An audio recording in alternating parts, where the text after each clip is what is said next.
Rain pounds against the tent. Outside, a crowd of undead presses in. Someone slams on the door, begging to be let in. He shouts his name, Zhang Heng. Inside, everyone hides. 3 guys brace the door. One asks what they're supposed to do. A blonde girl yells at them to open it. Zhang Heng is their classmate. They can't abandon him. She's the class representative. If anything happens, she'll take responsibility. Leaving him out there is the same as killing him. One of the guys argues he's probably already been bitten. She doesn't back down. The guy grits his teeth, turns to Yobei and says he'll open the door. Yobei should shut it the seconds. Zhang gets in. He starts counting before Yobei can answer. Everyone tenses. 3. He twists the knob and Yobei gets shoved by the guy beside him who's already turned. The room erupts. The protagonist shouts that Yobei's infected. The blonde tries to run. People scream. The protagonist throws up his arm to block a bite. Teeth sink in. Pain tears through him. Memories flood his mind. That day, he lost his arm. The creatures swarmed in. The city fell. The world ended. A hooded man asks if he's certain. A doctor watches. There are only 2 choices left. They press the button.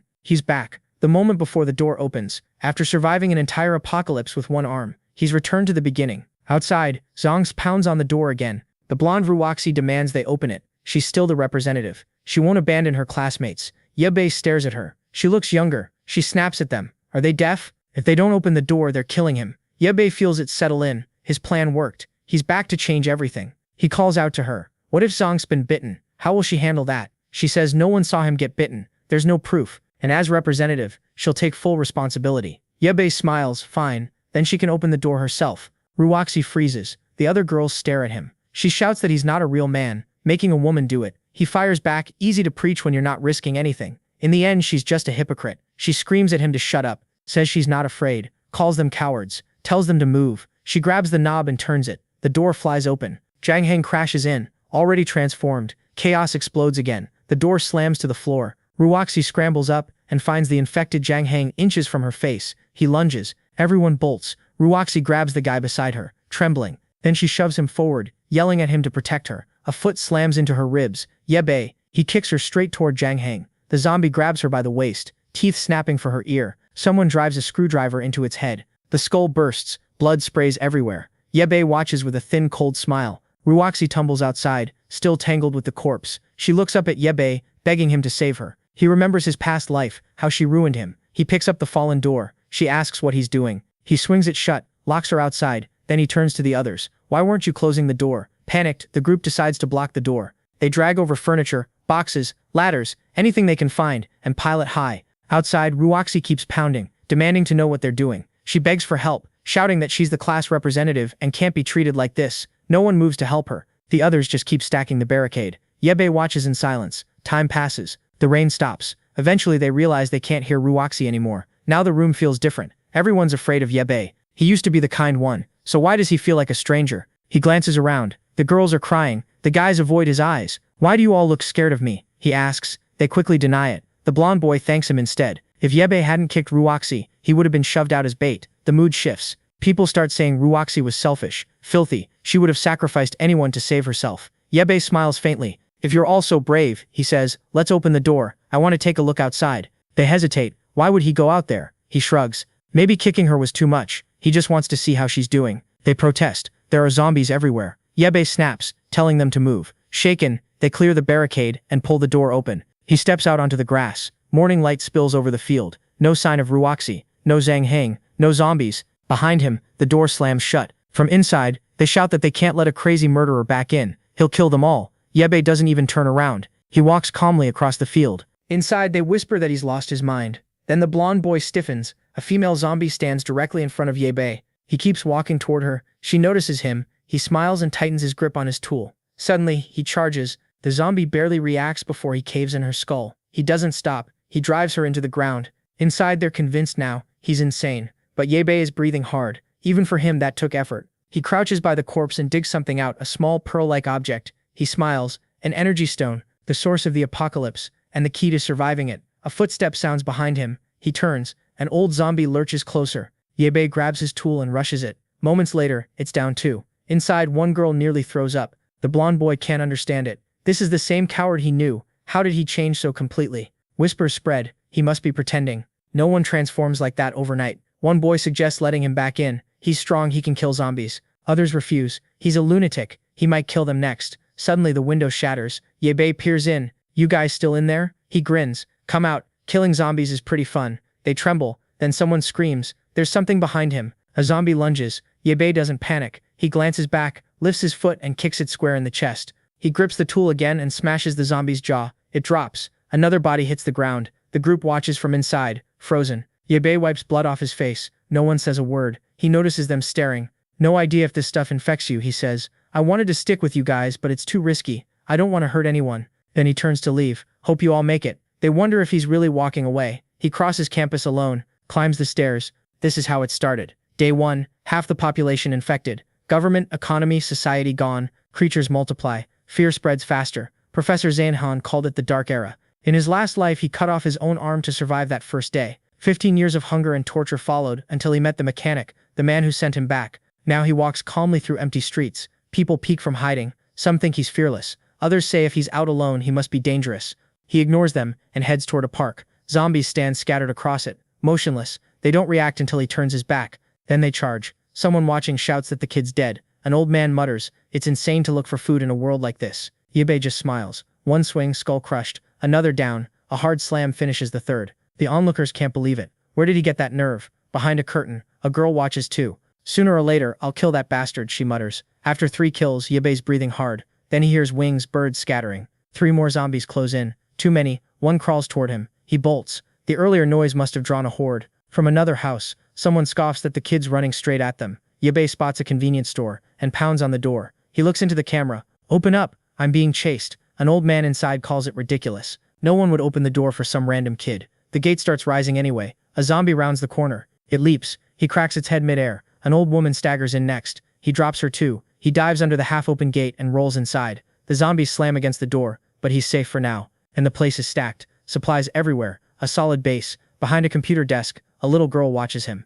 Next door, inside a nightclub, Spank watches through binoculars. Says the kid's killing everything. The Mohawk guy tells Brother Centipede a student just wiped out 6 zombies alone. Brother Centipede laughs. Women draped around him. Then they're weaker than I thought. If a student can handle it, we'll have no trouble. Back in the store, Yebei smiles. He looks at the counter. "Come out, I've already seen you. And hand over the key so I can lock up." Silence. He sighs, groans, clutches his arm. "My wound's bad. I might not make it." A girl steps out from behind the counter and tosses him some medicine. He grabs her wrist. "For God's sake, don't turn this into a romance. She looks like someone's kid." Yebei tells her to hand over the remote, promising he won't do anything. She asks what remote, though it's clearly in her hand. He steps forward and snatches it. She bolts, hiding behind the counter, eyes locked on him. He kicks a shelf, making her flinch, calls her stupid for believing he was injured. Time passes. Rain starts pouring outside. He lies on the bed, drained. The little girl carefully tends to his amputated arm. The pain is brutal, but he endures it. After a while, she says she's done. He thanks her for saving him. She closes the first aid kit and explains it's too dangerous outside. Her father told her to stay in the store. He can rest here. She'll bring food later. She leaves. He thinks she's too kind.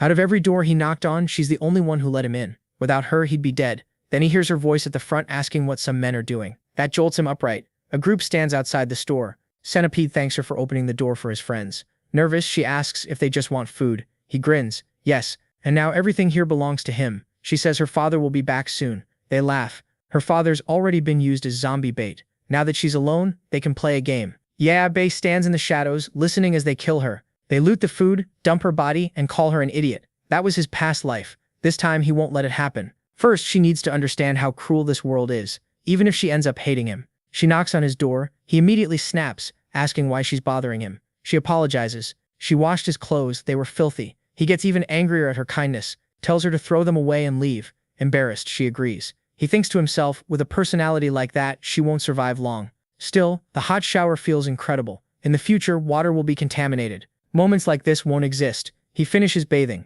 The store has plenty of food and clean water, for now. Next step, equipment and weapons. He studies himself in the mirror. Being young again feels amazing. No back pain, no burning legs. Youth is a gift. Only downside, his abs are gone. He opens the door and finds she's left a suit for him. He shouts, asking how he's supposed to fight zombies dressed like that. At the nightclub, Centipede gathers his crew. The convenience store has food and liquor, but it won't last. Plan is simple. Clear the zombies out front, then take everything. And there's a cute little girl inside. Easy job. He orders his men to start killing so they can rob the place. Outside the store, zombies keep slamming against the entrance. Inside, Yebei calls the girl over. "Stop being naive. I need to ask you something. Why is she alone? Where's her family?" She says her father went to gather supplies and hasn't returned. Yebei slams the table. "Are you stupid? Letting a stranger in like that? What if I wanted to hurt you? How would you stop me? Terrified, she says he was wounded and covered in blood. She couldn't just let him die. He shouts again. Didn't she see the creatures chasing him? With a personality like hers, she'd only slow him down. It would be easier to kill her and remove the burden. But being alone is boring. From now on, she follows his orders. Every word, or he'll kill her on the spot. The nightclub crew moves toward the zombies, or rather, the zombies move toward them. They start out bold. Then the first man gets torn apart. Confidence evaporates. They wonder if these creatures are different from the ones that student killed. Centipede snarls at them to charge, or he'll kill them himself. One guy bolts, shouting that dying to zombies is better than dying by Centipede's hand. Centipede grabs him by the hair and hurls him straight into the horde. Wish granted. The man screams, asking how he could do that, and then he's devoured. The rest scramble to finish off the nearby zombies, but more keep coming. Centipede realizes there are too many. The horde they stirred up won't stop. They have to run. Back at the convenience store, it's quiet. The little girl brings Yelbai a bowl of ramen. She made it for him. She also brings the hot water he asked for. He tells her to leave. She's done enough. Unless he calls her, she's not to enter his room. She nods and shuts the door. He prepares the noodles and eats immediately. He's starving. One bite and he grins. It's good. Outside, Centipede dangles from the store entrance, clinging to avoid the zombies below. Yelbai steps forward with the bottle of hot water. Centipede demands to know what he's doing. Yelbai unscrews the cap and pours it over his hand. Skin reddens instantly. Blisters rise. Centipede howls but doesn't dare let go. He'd fall straight into the horde. Begging for help while threatening to kill someone. Yelbai says, "Idiot." Then someone tugs his sleeve. The little girl. She tells him to stop. Let the man in. Don't hurt him. Yelbai stiffens. He told her not to come upstairs. She insists. Her father always said not to harm others. He studies her for a moment. You're not afraid he'll come in and kill you? Centipede swears he wouldn't. He's just starving. Surrounded. He has nowhere else to go. The streets are full of zombies. Bei clicks his tongue. He had planned to kick him loose and let the horde finish the job. His eyes land on a box cutter on the table. They let Centipede inside. He thanks the girl sweetly, then announces that now this is his territory. Anyone who disobeys dies. The girl realizes her mistake. At the nightclub chaos, the survivors barricade the door as zombies slam against it. A bald man curses Centipede for dragging them into this mess. The girls scream. The wooden door won't hold much longer. The bald man calls for help blocking it, but as he looks at them, he thinks about running instead. Better they die than him. Back in the store, Centipede faces Bei. He tells the girl she's cute but stupid if she thinks he wouldn't kill. Still, since she let him in, he'll give her a chance. She can become his slave. Then he turns to Bei. First, he'll deal with the bastard who scalded his hand. He plans to make him suffer. Bei says nothing. The box cutter rests in his grip. The girl pleads. Her family owns this store. There's chocolate downstairs. Snacks, enough food for everyone. For a second, there's silence. She smiles hopefully. They can all share, live peacefully. Centipede snaps. He lunges at her furious. You mocking me? The blade flashes. In half a second, Bei slices across Centipede's injured hand. Centipede screams. Bei flips the cutter into a reverse grip and moves in again. Centipede blocks the strike. Bei goes for his throat. Centipede's bigger. He drives a kick into Bei's stomach. Bei flies back. The girl crashes down with him. Bleeding, Bei pushes himself up and walks toward him. Centipede sneers. First time anyone's pissed me off this much. One kick, and Bei feels ribs crack. Centipede starts stomping on his leg. Pain explodes through him. How'd you kill that zombie so easy? Centipede demands. Not telling. Bei says, then you're dead. The stomping continues. He says eventually Bei will talk. The girl just watches. Bei lets it happen. He wants her to see what this world really is, but the cost is high. Finally, he gasps for him to stop. Says he'll explain. Centipede tells him to hurry. If he cooperates, he'll make the death less painful. Bei spits blood in his face. Wrong move. Centipede slams him into the wall and kicks him again. Stomps him, punches his jaw, tells him to die. This lesson is getting out of hand. Then it shifts. The little girl lashes out, striking Centipede across the neck. He turns furious. What do you think you're doing? He shoves her hard. She hits the ground. He grabs the box cutter and roars. They're both going to die. But time's up. Bei swings a stick into the back of his neck. Centipede collapses. Bei can barely stand. The girl stares at the spreading red on the floor. Did I kill him? Bei rests a hand on her shoulder. She did what she had to. That man was evil. Confused, she asks why he treated her so harshly, when she only tried to help. He tells her Centipede isn't dead. Her face lights up. Then they should save him. Bei shoves her aside. He drags her out of the room, calls her unbelievably naive, and slams the door. She drives him crazy, and now that bastard's trashed his room too. He grabs Centipede by the leg and drags him to the window. One kick. The body drops into the street like garbage. The zombies swarm. A feast. Centipede wakes just in time to realize what's happening. Outside, Bei mutters. He was lucky he didn't cut his limbs off first. A noise pulls his attention. Across the street, a guy hangs from a building, trying to avoid the zombies below. He's slipping, shaking, begging them to leave him alone. Bei calls out, anyone else alive in there? The guy says he's the last one. They held the door until someone let go. The zombies got in. Everyone died. He begs to join the convenience store. Ye-bei refuses. If he doesn't move soon, he'll end up like the guy on the ground. The survivor looks down, sees centipede being eaten. He swallows, gathers his nerve, and jumps to the next ledge. He moves like a parkour pro, balancing on a railing and running across it. Ye-bei watches, almost disappointed the zombies didn't finish the nightclub crew. Time passes. The horde still lingers outside. The window's broken. Ye-bei opens his bedroom door. The little girl is still there. "Didn't I tell you to go bathe?" he snaps. She glances inside. The body's gone. "Don't stare," he says. "He's downstairs." She hesitates. Did he escape? He tells her the way he tossed that man outside. Only a god could have survived. She looks down, upset. Why kill him like that? Even bad people can change. Ye-bei slams the door above her head. "Are you that dense? After everything? In this apocalypse, he was always going to try to kill you." She repeats the word apocalypse like he's crazy. Says he doesn't know what he's talking about. He walks off. No point arguing. He might as well take another shower. She insists on talking, takes 2 steps, then collapses. He catches her just in time. He carries her to the bed, checks for bite marks. None. Probably a fever. There should be medicine somewhere in here. That explains why she's looked weak since the start. He finds a box. On top of the medicine sits a pink notebook. He flips through it. It's a donor list. Medical notes. He pieces it together. Yao Yuwer, 14 years old, leukemia. He lifts her shirt slightly and notices the bandages scattered across her skin. So many puncture marks. She's been receiving transfusions. Maybe that's why she's so desperate to help people. She's lived off their kindness. But the world she wants to save is gone. He checks his pocket. The apocalypse essences are still there. He has no idea if they'd help with something like this. Night falls. Zombies crowd the streets. But it's quiet. By morning, they stand motionless, staring toward the sun like something's holding their attention. Later, Yebel wakes up at the table, freezing. He must have fallen asleep. He feels eyes on him. Yao Yuwer stands behind the door. She's already up. He asks if she feels better. She hesitates. Before she answers, he tells her to make some coffee. As she turns, he stops her. "Pack tools and food. They're going to look for her father." She blinks. "They're really doing that?" "Yes," he says. "Her father went out for supplies. They can't just leave him out there." She protests. Her father told her to stay put. Be a good girl. Don't go looking for him. He asks how long he's been gone. "At least 3 days. How long does it usually take?" "Half a day." "Then think," he says. "Why hasn't he come back?" She snaps that 3 days ago he shouted he was on his way home. And since then, Ye-bei presses. Any other word? He could have been bitten, trapped, waiting for help. Shouldn't they try? She lowers her head. Her father said no matter what she wasn't to leave. Ye-bei stands, irritated. Calls her an idiot. Why was she ready to save a criminal but won't try to save her own father? He makes it clear this isn't a discussion. He could kill her and go alone. But she saved him. So finding her father is repayment. Stop whining. Grab your things. They're leaving. She rushes off, nearly tumbling down the stairs. These conversations exhaust him. Outside, the city lies in ruins. Zombies still stare skyward. Then an engine. A jeep rolls down the street behind them. These zombies really think they can stop a moving car with their arms. Yeah, good luck with that. They grab the hood and get flung aside.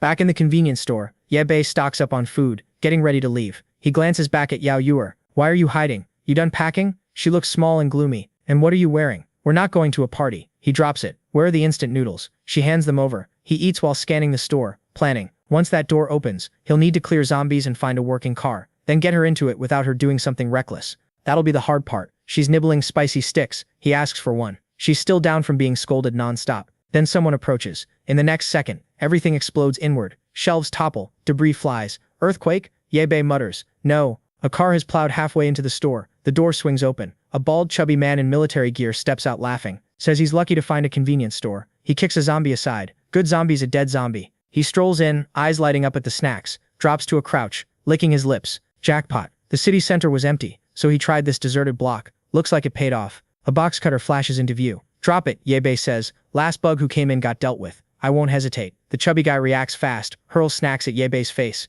Ye-bei blinks. The guy grabs what he can and sprints back to the car, slamming the door. Ye-bei appears at the window instantly. Filthy pig. Die. The blade presses close. I surrender, the guy blurts. That's when Yao Yururo tells Ye-bei to stop killing people. Both men stare at her. She fumbles out an explanation. If he dies, who pays for the damage to the store? Ye-bei studies her. The chubby man trembles. A slow grin spreads across Ye-bei's face. She's right. He tells the man the car covers the damage. Then he orders Yao Yururo to grab her bags. They're leaving. She agrees, then freezes. The crash has drawn a horde. Zombies pour down the street. The chubby guy panics. He just killed a bunch. Why are there more? Yao Yururo jumps into the car. Doors slam. Buckle up, the driver yells. He floors it. Zombies cling to the sides as the truck barrels forward, crushing everything in its path. He tears through the streets like he's in an action movie, even drifting corners like it's Fast and Furious. Drive straight. Ye-bei warns, or I'll open your neck. The driver argues they need to clear zombies or they won't get through. Ye-bei ignores him. Yao Yururo, where was your father heading? Fudong supermarket. That's what he said on the last call. The driver groans. That place is always packed. It must be crawling with zombies now. Stop whining, Yabe says. Drive, or you'll die there. They finally shake the horde. The chubby guy glances back. If it gets boring, I can turn on some music. Out on the road, things finally settle. A zombie lies in the street, a branch still clutched in its hand. It lifts an arm as the jeep approaches. The chubby driver doesn't slow down. He runs it over without blinking. He's blasting music, chewing candy, mowing through anything in front of him, clearly having the time of his life. Keep it down, Yabe says. I want to rest. Relax, the driver replies. This car's solid. Yabe raises the box cutter. You not listening? Silence. The driver slams the brakes. I didn't say stop, Yabe says. I said stop the noise. The driver swallows. We're out of gas. Both Yabe and Yao Yura shout in frustration. The driver apologizes. Forgot there weren't any gas stations nearby. He starts stuffing his face. If I'm dying full. Yao Yura hears something outside. A massive zombie looms at her window. They've stalled beside a park. A horde starts closing in. Even if the car holds, they'll be trapped. Then Yabe spots a machete behind the seat. Zombies slam against the windows. A door suddenly flies open, kicked off its hinges. Yabe steps out calmly. A zombie lunges. The machete flashes. One down. Inside, Yao Yura trembles. Yabe grins. Nice edge. Another zombie shuffles in. For amateurs like this is enough. Slash. Another drops. Two more come. He kicks one in the chest, pivots and cuts the other down. The driver watches stunned. Even Yao Yura stares in disbelief. Another big one collapses. Yabe taps the blade against the car. Out. The driver shakes his head. Stay in there and you'll die anyway, Yabe says. Other cars are around. Maybe we can siphon fuel. While Yabe handles the zombies, the driver's job is to get gas. After all that singing, he'd better know his way around a vehicle. Yabe tells Yao Yura to stay inside. Too dangerous. Then he gestures for the driver to follow. The man hesitates. Says he needs a moment. Too late. Yabe has already dropped another zombie. No fear at all. He slices through one more and calls back. Move. The driver suddenly remembers there are fuel canisters in the truck bed. He starts thinking maybe Yabe's worth keeping around. Yabe kills another and asks what he just said. The driver stammers. Shocked, that's all. If they wait a bit, he can refill the tank. Later, Yabe says, I need your help first. He opens his hand. A green pearl rests in his palm. These come from zombie brains. While I kill, you collect. The driver pales. He's never done anything like that. It's easy, Yabe says, demonstrating quickly. Got it? The driver grimaces. That's disgusting. I'd rather stay in the car. Go back and you'll end up minced. Yabe replies. How am I supposed to do it without a knife? Use your hands. Yabe steps forward and drops another zombie. The driver swallows hard, approaches the first corpse, then panics, runs back to the jeep, grabs a tool, mutters a prayer. No time. Yabe snaps, start collecting. The driver hovers over the body, sweating. It's not still alive, right? The chubby guy smacks the corpse and digs in. A small green crystal rolls into his palm. That's it? He stares at it, surprised. Easier than he expected. There really is something inside the skull. He never imagined a human head could produce this. Are these worth money? He asks. Shut up, Yabe replies. The guy starts wondering if this is why people turned into zombies. Maybe he should pocket a few. Meanwhile, Yabe cuts down another cluster. After a while, he calls it. That's enough. The ones farther out aren't worth it. This body's still untrained. It's harder than it should be. He turns back. How many? The chubby guy beams. A bunch. Says it's almost fun. Clean them, store them, then fill the tank. Time to move. Yabe checks on Yao Yura. Her condition's worse. He grabs her arm, calls her name. Her skin's burning. The fever's higher than before. He rummages through her bag. They took medicine and water earlier. The chubby guy leans in. What's wrong with her? Shut up. Pump the gas. After a while, the fever eases slightly. Maybe she overheated in the car, the driver suggests. Feeling better? Yehei cuts him off with a glare. They already lost time because he pretended they were out of fuel. If he hides anything else, he's dead. The guy apologizes fast, says he won't lie again. Yao Yura stirs awake. They drive on. After a stretch of road, the driver glances over, compliments Yehei's blade work, asks his name. Give yours first, Yehei says. Yao Hang. I run a workshop in the city. That truck? A customer left it for repairs. Never came back once the apocalypse hit. Yehei. Suddenly Zhao Hang slams the brakes. The truck skids. Yehei grabs the seat to steady himself. What was that? The road's blocked. Ahead, wrecked vehicles burn across the entire stretch. No way through. Yao Yura is still trembling, but at least she's upright now. Yehei studies the blockage. No way to reach the area where her father went. She just watches. Silent. There's another route, Zhao Hang says. Longer? Still going? Yes. But first we need better weapons. He asks if Zhao Hang knows an electrician or a weapons shop. Zhao Hang thinks, then nods. He knows someone. A blacksmith from his hometown. Skilled. That gets Yehei's attention. Good chance he's alive. If not, his place should still have supplies. This machete? He made it. More materials means better gear. Worth it. Zhao Hang starts reminiscing about old times. Quiet. Yao Yura says softly. Yehei's dozed off. They cross a bridge into another district. Zhao Hang steps out and stretches. Finally. Years may have passed, but the place hasn't changed much. Yehebei eyes the area. This better be worth it. If not, you're getting buried here. First rule, clear the area before entering. He scans the zombies outside. Any of these look like your friend? Zhao Heng hesitates. Not sure. Then start collecting pearls. Yehebei says. Wait. A voice calls from the car. Yao Yura steps forward. I want to help. Yehebei tells Yao Yura she'll just faint or get bitten and slow them down. She insists she's fine now. She'll be careful. Zhao Heng grins. If she's brave, I'll dig. She can collect. Yehebei's voice turns cold. If either of you gets bitten, I'll cut you down myself. Yao Yura notices. He says it like he wouldn't hesitate. Yehebei moves in, carving through zombies. Zhao Heng cracks skulls and chats while Yao Yura drops the green pearls into a bag. From a nearby building, someone watches through binoculars. A man with a cigarette, eyes dark with irritation. Another man enters. Brother Lu. Lu snaps without turning. Knock next time. A rookie outside trembles. What is it? Lu asks. They're in the blacksmith shop next door. 3 of them. One guy's killing zombies alone. He's strong. Lu says he saw them already. Why bother him? The rookie stammers. This one's different. Lu thinks, then gestures. A girl brings him instant noodles. He tosses the pack to the rookie. Eat. Report properly after. The rookie beams. Brother Lu's amazing. Lu idly strokes the girl beside him. She looks exhausted, starving, and drops to her knees. Get the chubby one out of there, Lu orders. Gather everyone. Finish the rest. Whoever does gets rewarded. Back at the shop, the zombies are down. 1 pearl left. Ye Bei tells Zhao Heng to check the perimeter while he looks inside. He kicks the door open.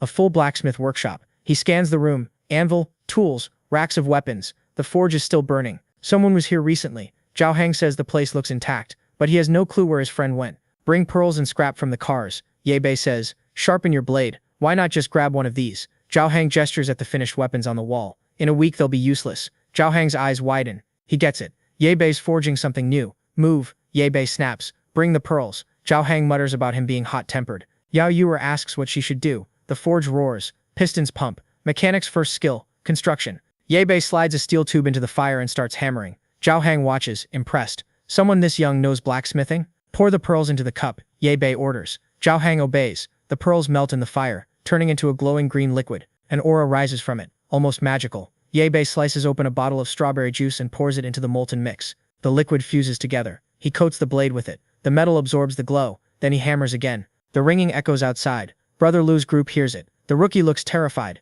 A sharp-jawed man smirks. Easy resources. A long-haired guy says the real prize is time with Heguan. A man in a polo shirt cautions them. If Brother Luo wants this guy dead, there's a reason. Better wait until night when their guard drops, then strike. Inside, Ye Bei keeps forging. The design looks almost futuristic, mechanical, precise.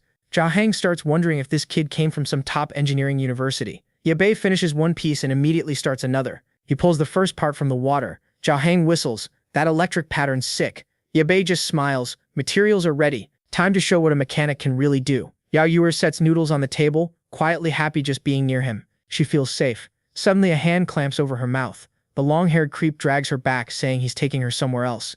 Inside, Ye Bei has just finished sharpening the blade. He locks it into a mechanical frame and sets it down. Zhao Heng stares. I've only seen stuff like that in movies. Ye Bei connects 2 cables. Time to power it up. The weapon hums to life, glowing green. Even with the generator sputtering, it holds. Second-order sword. Ye Bei says, done. Zhao Heng wants one too. Then they hear Yao Yura scream. They rush outside, straight into Brother Lu's gang.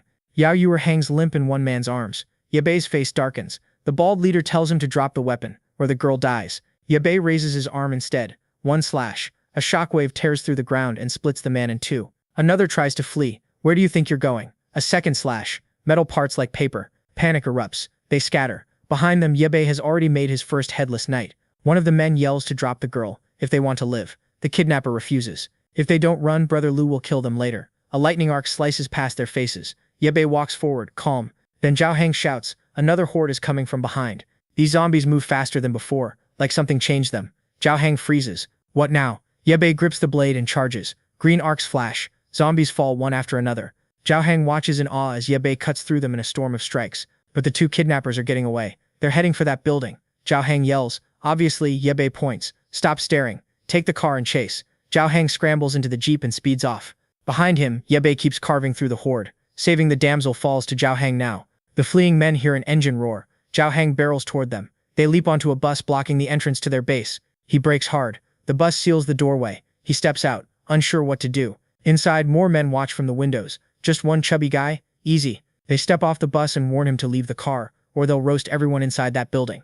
Zhao Heng snorts. come try. A guy in a cap rushes him, bragging he's killed more people than Zhao Hang's eaten chickens. Bold claim, given Zhao Hang's size. Zhao Hang braces himself. You're asking to die. A green crescent flashes past him. The attacker splits in half. The bus behind him cracks open too. Zhao Hang blinks. Yebei's already here. Zombies cleared. Move, Yebei says. We're saving her. He swings again, and the bus splits clean in two. Behind the pillars, more men prepare to charge. Yebei walks straight into the open. One throws a knife. He senses it, blocks it midair, and answers with a slash. Another body drops. From behind a stack of crates, someone hurls a Molotov. Yebei sidesteps it like he's dancing and answers with a green crescent slash. A gunshot cracks. The bullet barely misses. He moves like Neo dodging in slow motion. Brother Lu watches from above, impressed. Says Yebei's brilliant. Asks how he got so strong. Offers him a drink. Claims he appreciates talent. Yebei raises his blade instead. Luo gestures toward Yao Yuer. Don't move. She's sleeping peacefully. Next second she could be dead. He says he's treating Yebei politely, so he should stop posturing, or they can test whether a bullet's faster than a sword. Yebei studies him in silence. Zhao Hang whispers, asking what the plan is. They've got guns. Yebei suddenly smiles. Says he agrees to talk. He's working on something big, and needs manpower. If Luo gathers everyone, he'll give them a chance. Luo narrows his eyes. Does he really want to speak to everyone? Fine, they'll welcome him. Zhao Hang mutters that this is insane. Facing all of them alone? Armed? If you're scared, leave, Yebei says calmly. Zhao Hang trembles, but says if Yebei's going in alone, he's going too. No regrets. Yebei thinks the guy's a pain. The lackeys escort him inside. Soon he stands in a room packed with Luo's entire crew. Luo welcomes him. Says every healthy person within 15 kilometers is here. He's the leader. Luo Sheng. What's your name? What help do you need? Yebei. He says he remembers Luo Sheng. Asks if he knows how this disaster started. Luo stiffens. How does Yebei know him? And the origins of all this? Yebei compliments him for seeing the signs early and stockpiling supplies. Mentions his likely plan to form the Nether Dragon Association. Luo's confusion deepens. That name was shared with only a few people. How does this kid know? Yebei produces a green pearl. Says he suspects Luo's more interested in this. Luo grows impatient. Tells him to stop playing games and talk. Yebei pauses, then lays it out. Maybe it started with a virus carried by birds from overseas. Maybe it was a population-controlled bioweapon. Or maybe an alien meteor brought something unknown. He figures Luo has heard all three theories. That's why he relocated people from the city center to this isolated base. Luo nods. He knows a little more about the virus than most. He pulls 2 pearls from his pocket. Says he still doesn't understand why they form inside zombie brains. But he suspects Yebei's big project and that sword are connected. Yebei confirms it. He'll need assistance though. Luo agrees on one condition. He wants to see the sword first. Yebei starts to lift it. Luo reminds him about the girl beside him. No one wants a tragic ending. Yebei pauses, then hands it over. A lackey grabs it and nearly collapses. Says it's impossibly heavy. Luo scoffs and tries himself. He can't even lift it. He laughs dryly. Today's full of surprises. Go on, Luo says. Explain. Yebei tells them the truth. When someone gets infected, a pearl begins forming in their brain. At first it's dark. The longer it remains inside a zombie, the more energy it absorbs. That energy adapts well to the human body. It can also forge weapons far stronger than anything ordinary steel can offer. Luo leans forward, intrigued. If it adapts to the body, can we consume them? Keep getting stronger? Yebei says it's possible to consume the pearls, but most people turn into zombies. Luo asks what happens to the ones who don't. Watch. Yebei says, I'll show you. Step 1, activation. He connects 2 power cables. Green energy surges across the room. Generators spark, then explode into flame. Blackout. What did you do? Luo shouts. In the same breath, Yebei grabs the sword and lunges. The first strike misses. Luo fires back. Yebei slips past the shot. He tightens his grip and cuts clean through the man. The trembling leader realizes too late. He underestimated him. The Nether Dragon gang dies here, Yebei says coldly. In another timeline you'd build weapons. Build a slavery system. Become infamous. Not this time. Another slash, more bodies fall apart. The floor's wrecked. Blood everywhere. Yebei glances at Yao Yuer, still unconscious. Relief softens his face. He brushes her hair back gently. The world's cruel enough. She doesn't need to see this. A figure appears in the doorway. Zhao Hang, the coward who ran earlier. He steps in with a flashlight. Stunned. You wiped them all out? Yes. Yebei picks up a weapon from the floor. Objective complete. Wait, Zhao Hang asks. We came all this way for that? Not for Yuer? In this world, Yebei says, weapons evolve. They're more dangerous than ever. Zhao Hang's curious what it'll become. He even praises Yebei's trick, tossing pearls into the generator, to cause the chaos. Clever. A bottle suddenly clinks against the floor. They turn. A girl lies collapsed nearby, begging them not to kill her. Zhao Hang blurts out why there's a damsel in distress here. She says Luke Shang captured her. She's been living as a slave, suffering daily. She has nothing to do with the gang.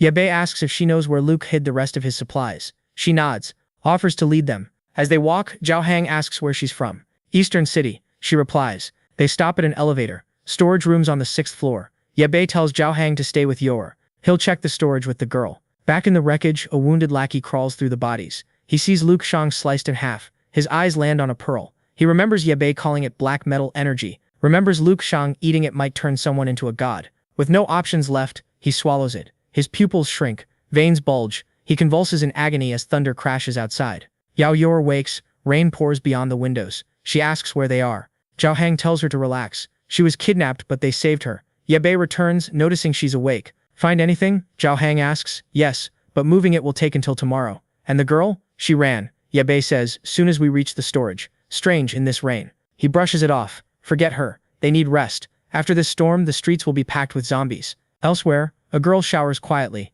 A man's voice echoes outside the door. She didn't mutate, and she's in his house. Nothing's free. He rattles the handle, says aside from her body, she has nothing to offer. She screams for help. He laughs. With rain like this, no one can hear her. Then the door cracks open on its own. He freezes and steps out to check what just happened. The man outside the shower makes a fatal mistake. A scream echoes. The girl peeks out. He's been slammed into the wall by a massive creature. She shrieks. The monster stands there staring at her. It reaches out. She backs away, begging it not to come closer. It pauses, catches its reflection in the mirror, then collapses, clutching its head. I'm not a monster. It pounds the floor, asking why it turned into this.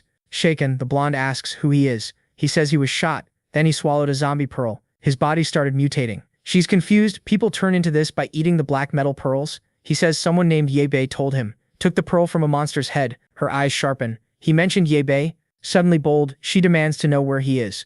The creature says Yebei recently arrived in the southern city and slaughtered everyone in a building. The blonde Ruoxi from the beginning smiles coldly. She wants to kill Yebei. The monster shakes his head. Impossible. Yebei is too strong. Ruoxi says she's in this state because of him. They're enemies. She studies the creature. If he killed a man instantly, isn't he strong too? He says he feels powerful, but can't control it well. Then he asks if she's afraid of him. Ruoxi laughs like she's lost her mind. She runs a hand along his arm. You're strong, she says. Help me kill Yebei, and I'll give you whatever you want. She doesn't seem bothered he's a giant monster. He lifts her up, excited. Then I'll help you kill him. She smiles. The plan's set, but his body trembles. Something's wrong. He drops to his knees screaming. Night passes. Morning comes. Yebei gears up. In the warehouse they find more instant noodles, cigarettes, drinks. He straps the devilish sword to his back. Supplies are packed. Time to move. They head downstairs. Zhao Hang freezes. Something's crushed the car roof. Looks like a meteor strike. He panics, nearly in tears. We can't even open it. Yebei studies the damage. Too severe for just a storm. Move. One slash. The roof splits clean off. The truck's now a convertible. Mirrors intact. Looks factory made. They climb in. The engine still runs. Guess we're finding her father now. Zhao Hang asks. Yes. They roll out. Zhao Hang grins. Convertible Apocalypse Edition. Not bad. Then zombies notice them. Off to the side, a girl and several students sprint from a horde. Yebei recognizes them. His former classmates. Still alive. They're screaming for help. One clumsy girl trips. Zombies close in. A green crescent slices through the air. The horde falls apart. The students stare in shock. Then they see Yebei walking toward them. He smiles. Didn't expect to see you again. They thank him frantically. Thought they were dead. The blonde guy stares. How did you get this strong? Yebei ignores that. Where are you heading? They explain after fleeing the school. They heard about a camp forming on an island. Many died on the way. One spots the car. Can we get a ride? Another girl steps forward, starving. Do you have any food? Yao Yura watches quietly. Seeing how desperate they look, Zhao Hang mutters that they're probably more interested in his car than anything else. Yebei raises his hand. Quiet. The car's low on gas. He can't take them far. And before they ask for a ride, they owe him a favor. The ex-classmates nod eagerly. They'll do anything. Yebei smiles. Zhao, explain the rules. Zhao lights up, suddenly in charge. Yebei walks toward the remaining zombies. I'll clear them. You handle cleanup. The students blink in confusion. Zhao hands out tools and demonstrates how to extract the pearls. It's easy. One girl faints on the spot. Yao Yura calmly explains the skulls are soft. It's not hard to pull them out.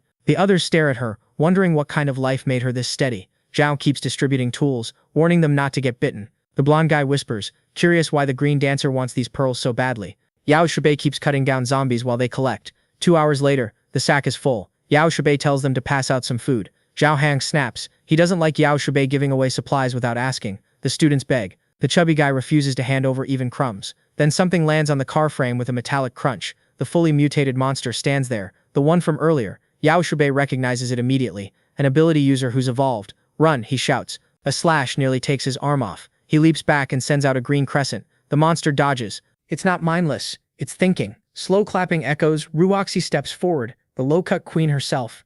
Yebai's eyes darken, the students gape. Class rep, Ruoxi says she survived by any means necessary, just to see Yebai D. She orders the monster to kill him. Yebai can't understand why it's siding with her. The monster charges. He has no choice but to fight. Yao Yuer calls his name. A fireball slams between them. On the rooftop stands another figure, a long-haired flame-wreathed creature. Cut to a ship at sea. A man smokes a cigar, saying life's peaceful out here. Zombies can't fly. They plan to gather supplies from other boats. Then one boat explodes. The flame-haired creature lands. The men scream, then they're gone. Back to the street. The flame creature stands atop a building, staring down. Yebai and the mutated monster both look up. Another evolved user, worse an elemental type. Ruoxi doesn't understand. She asks her monster if that thing's his ally. He says he doesn't know. The flame creature leaps, grabs him by the throat, clearly not friendly. He tries to reason with her. She plants a foot in his stomach and kicks him into a car. Then she blasts him with fire. Xiao Hang wails as their car and their food burns. Forget the car, run.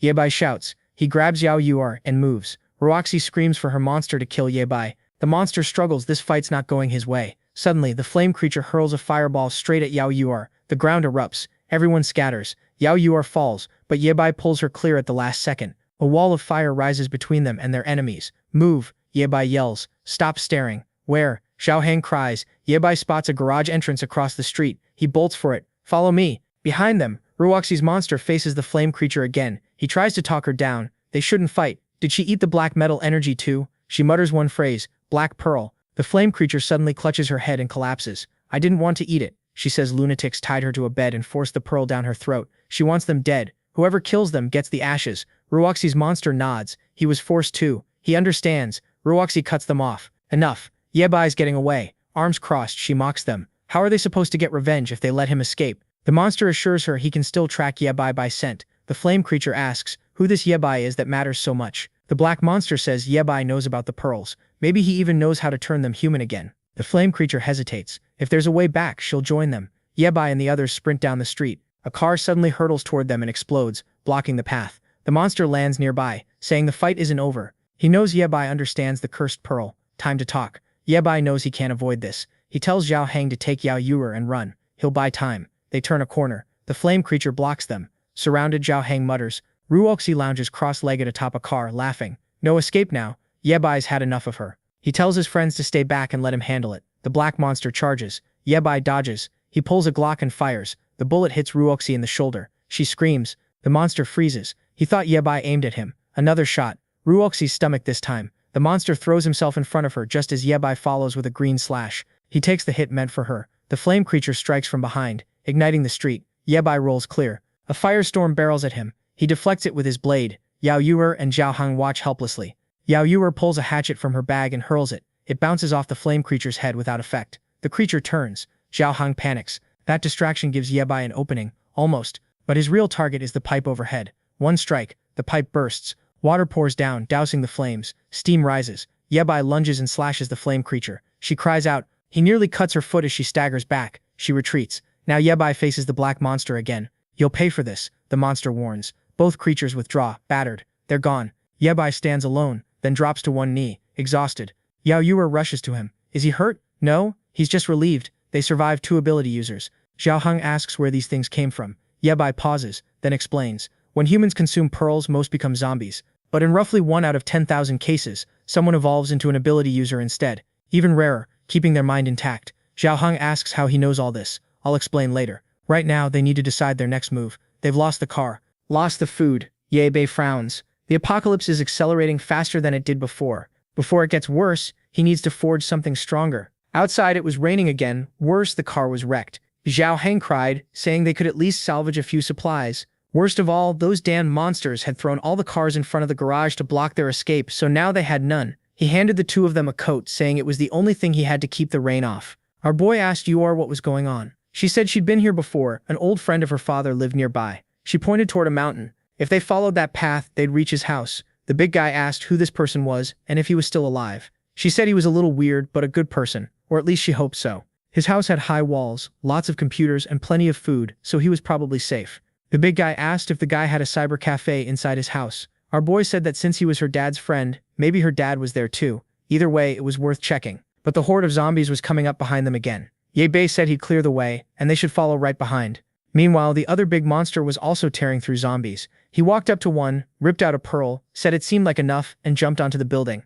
The fire monster girl was hiding from the rain. He came in from outside, called for Ruchi, and she was almost on the verge of passing on. He said he brought pearls. She told him to hand them over fast. But the monster asked if she was sure she wanted to eat that. She told him to give it to her and get the hell out of the room. Man, the big monster got roasted. Like a fool. He still respected her. The fire girl asked if she'd eaten it. He said she seemed to be hesitating. Her friend said she would hesitate too, especially after seeing what she turned into after eating one. But the big monster said he just didn't want her to die. The fire girl had cauterized her wounds, but she knew that without medical help she wouldn't survive, and the other one understood her only chance might be eating that. The fire girl said it would be good. She could mutate like them, and then they'd have one more person to help. They'd kill whoever they wanted and take revenge on everyone. But the big monster said there might be strong people like Yabe out there. Besides, her arm still wasn't growing back. The monster girl said it was strange. His weapon seemed able to block even her flames. The big dark-skinned monster said the best move was to kidnap that guy and force him to reveal everything about the pearls. Then she introduced herself as Jobo. The big dark-skinned monster introduced himself as Wang Shen. Back with our friends, another creature went down. Even in the rain, it didn't slow for a second. But our boy was getting tired. Zhou Hong noticed and said they needed to find somewhere to rest. He told him not to worry about him and asked Zhou War where they were. She pointed to a bridge and said that after crossing it they'd go up the mountain. The problem was the tunnel ahead was filled with water and it looked deep. Our boy saw everything was clogged. Then he spotted a piece of wood, told Zhou War to get on it, and said they'd push her along. The three of them started through the tunnel. Zhou Hong was terrified, asking if there could be zombies underwater. Liu Bei didn't answer and Zhou War called to him. The poor guy was just trying to stay awake. Then he passed out, dragging her little raft with him. He plunged straight into the clear water. Back with the monsters, they realized the rain still wasn't stopping. Wang Sheng decided to go back to the room and talk to Rushi, but when he got there, he saw her giving off purple energy. He asked what happened and she started screaming, pounding his chest. Jobu rushed in and asked why they were yelling. Man, a black aura exploded through the entire house. And now we're in the past life of our dear Liu Bei. He was pulled out of the water, and Rushi asked where his mechanical group had hidden. She was furious when he wouldn't answer, and he told her to go to hell. She called him arrogant and said he'd pay for it. Then she forced him back into the water. Sometime later he woke up in the present, in the little room. Yober had been sleeping on his leg. She stirred, still groggy, then lit up when she realized he was awake. She was thrilled he'd finally come to. He asked where he was. Right then the big guy walked in, taunting him about finally waking up. Yobei looked annoyed the big guy was still with them, and said it was obvious he was the one who brought him here. Our boy asked how they dragged him up the slope in rain that heavy. A gray-haired man stepped in and said he wanted to know that too. How could a boy, a big guy, and a child survive on streets full of zombies? Yer got excited and called him Grandpa Zhang. He explained that Zhao Ring had pulled our boy out of the water but didn't know what to do next. Luckily he'd been watching on camera. He drove up in a car and got them all out. Yao Bei asked if he saw everything. The old man said he did. He said Yao Bei was slicing through zombies like they were cucumbers. That weapon was incredible, and he wanted to know where it came from.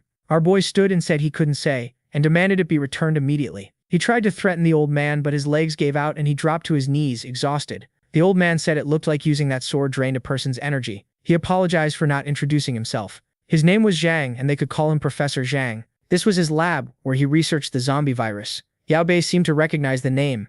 Then it hit him. The first researcher to name the black energy metal pearls was this guy. To a futuristic mechanic like him, Zhang was a genius. Our boy hesitantly asked if he was really Professor Zhang. Embarrassed, the old man said Professor was just a title he liked because it sounded nice. In reality, he was just a guy messing around. If it could save humanity, he wanted a closer look. Yao Bei figured if he really was Professor Zhang, it might be worth it. He crossed his arms and said he had something even better for him to research. A live zombie. Downstairs, the old man showed them what was laid out on the table. The weapon was there. Zhang said he'd only analyzed it, nothing more. Our boy reached for it and Zhang jumped, saying he'd nearly broken his back trying to lift it. Our boy looked around, impressed. This place was incredible. With a workshop like this, they could make even better weapons. Zhang asked if he'd made that thing himself. Our boy confirmed it. Zhang got excited and said he wanted to watch him make another. Our boy said the manufacturing process was a secret. Zhang complained that was bullying. Our boy said if they fed them well for a few days, he'd think about it. On Zhang's monitor, he'd already had information on the two of them for a long time. Man, there isn't a single day of rest in this apocalyptic world.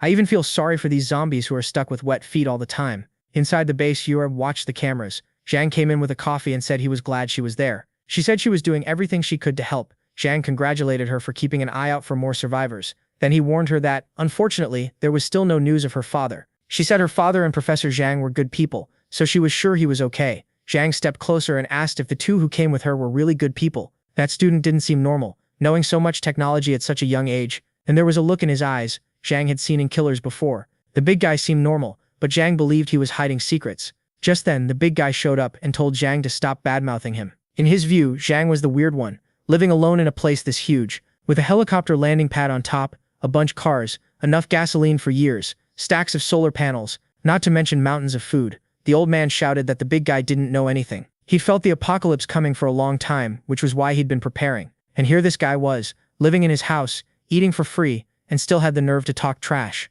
The old man said his goal here was to save all of humanity. They started fighting. Yor told them to stop.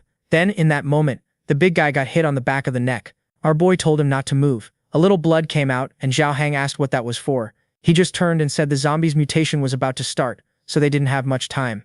A bigger disaster was coming, and they needed to prepare. The old man froze at the mention of zombie mutation. Outside, those earlier friends were still watching the zombies. Man, I'd almost forgotten those guys existed. He crouched down and told everyone the place was surrounded, so they couldn't get out. One of them said the rain was too heavy, and the road was blocked. They had no idea what to do, and their friend Zhao Zi had fainted on the ground. The blonde guy said he didn't know where Yobei had gone. There was no food in the building, so they were all going to die there. But the blonde said there was still one way. He pulled out a few pearls and showed them. The others remembered they'd taken those from the heads. The blonde said he'd kept some in secret out of curiosity, and he remembered the creatures that attacked them had said they consumed these. One of the friends asked if he was seriously thinking about eating that pill. Then someone cut in and pointed to the side. What's that? Purple smoke was rising from the top of another building. The blonde frowned, wondering why there was a tornado over there. Back at Zhang's house, our post-apocalyptic mechanic was still buried in his work. Zhang's house said he'd been there for days and had no idea why he was so locked in. Zhang said he was probably making equipment to fight the zombies.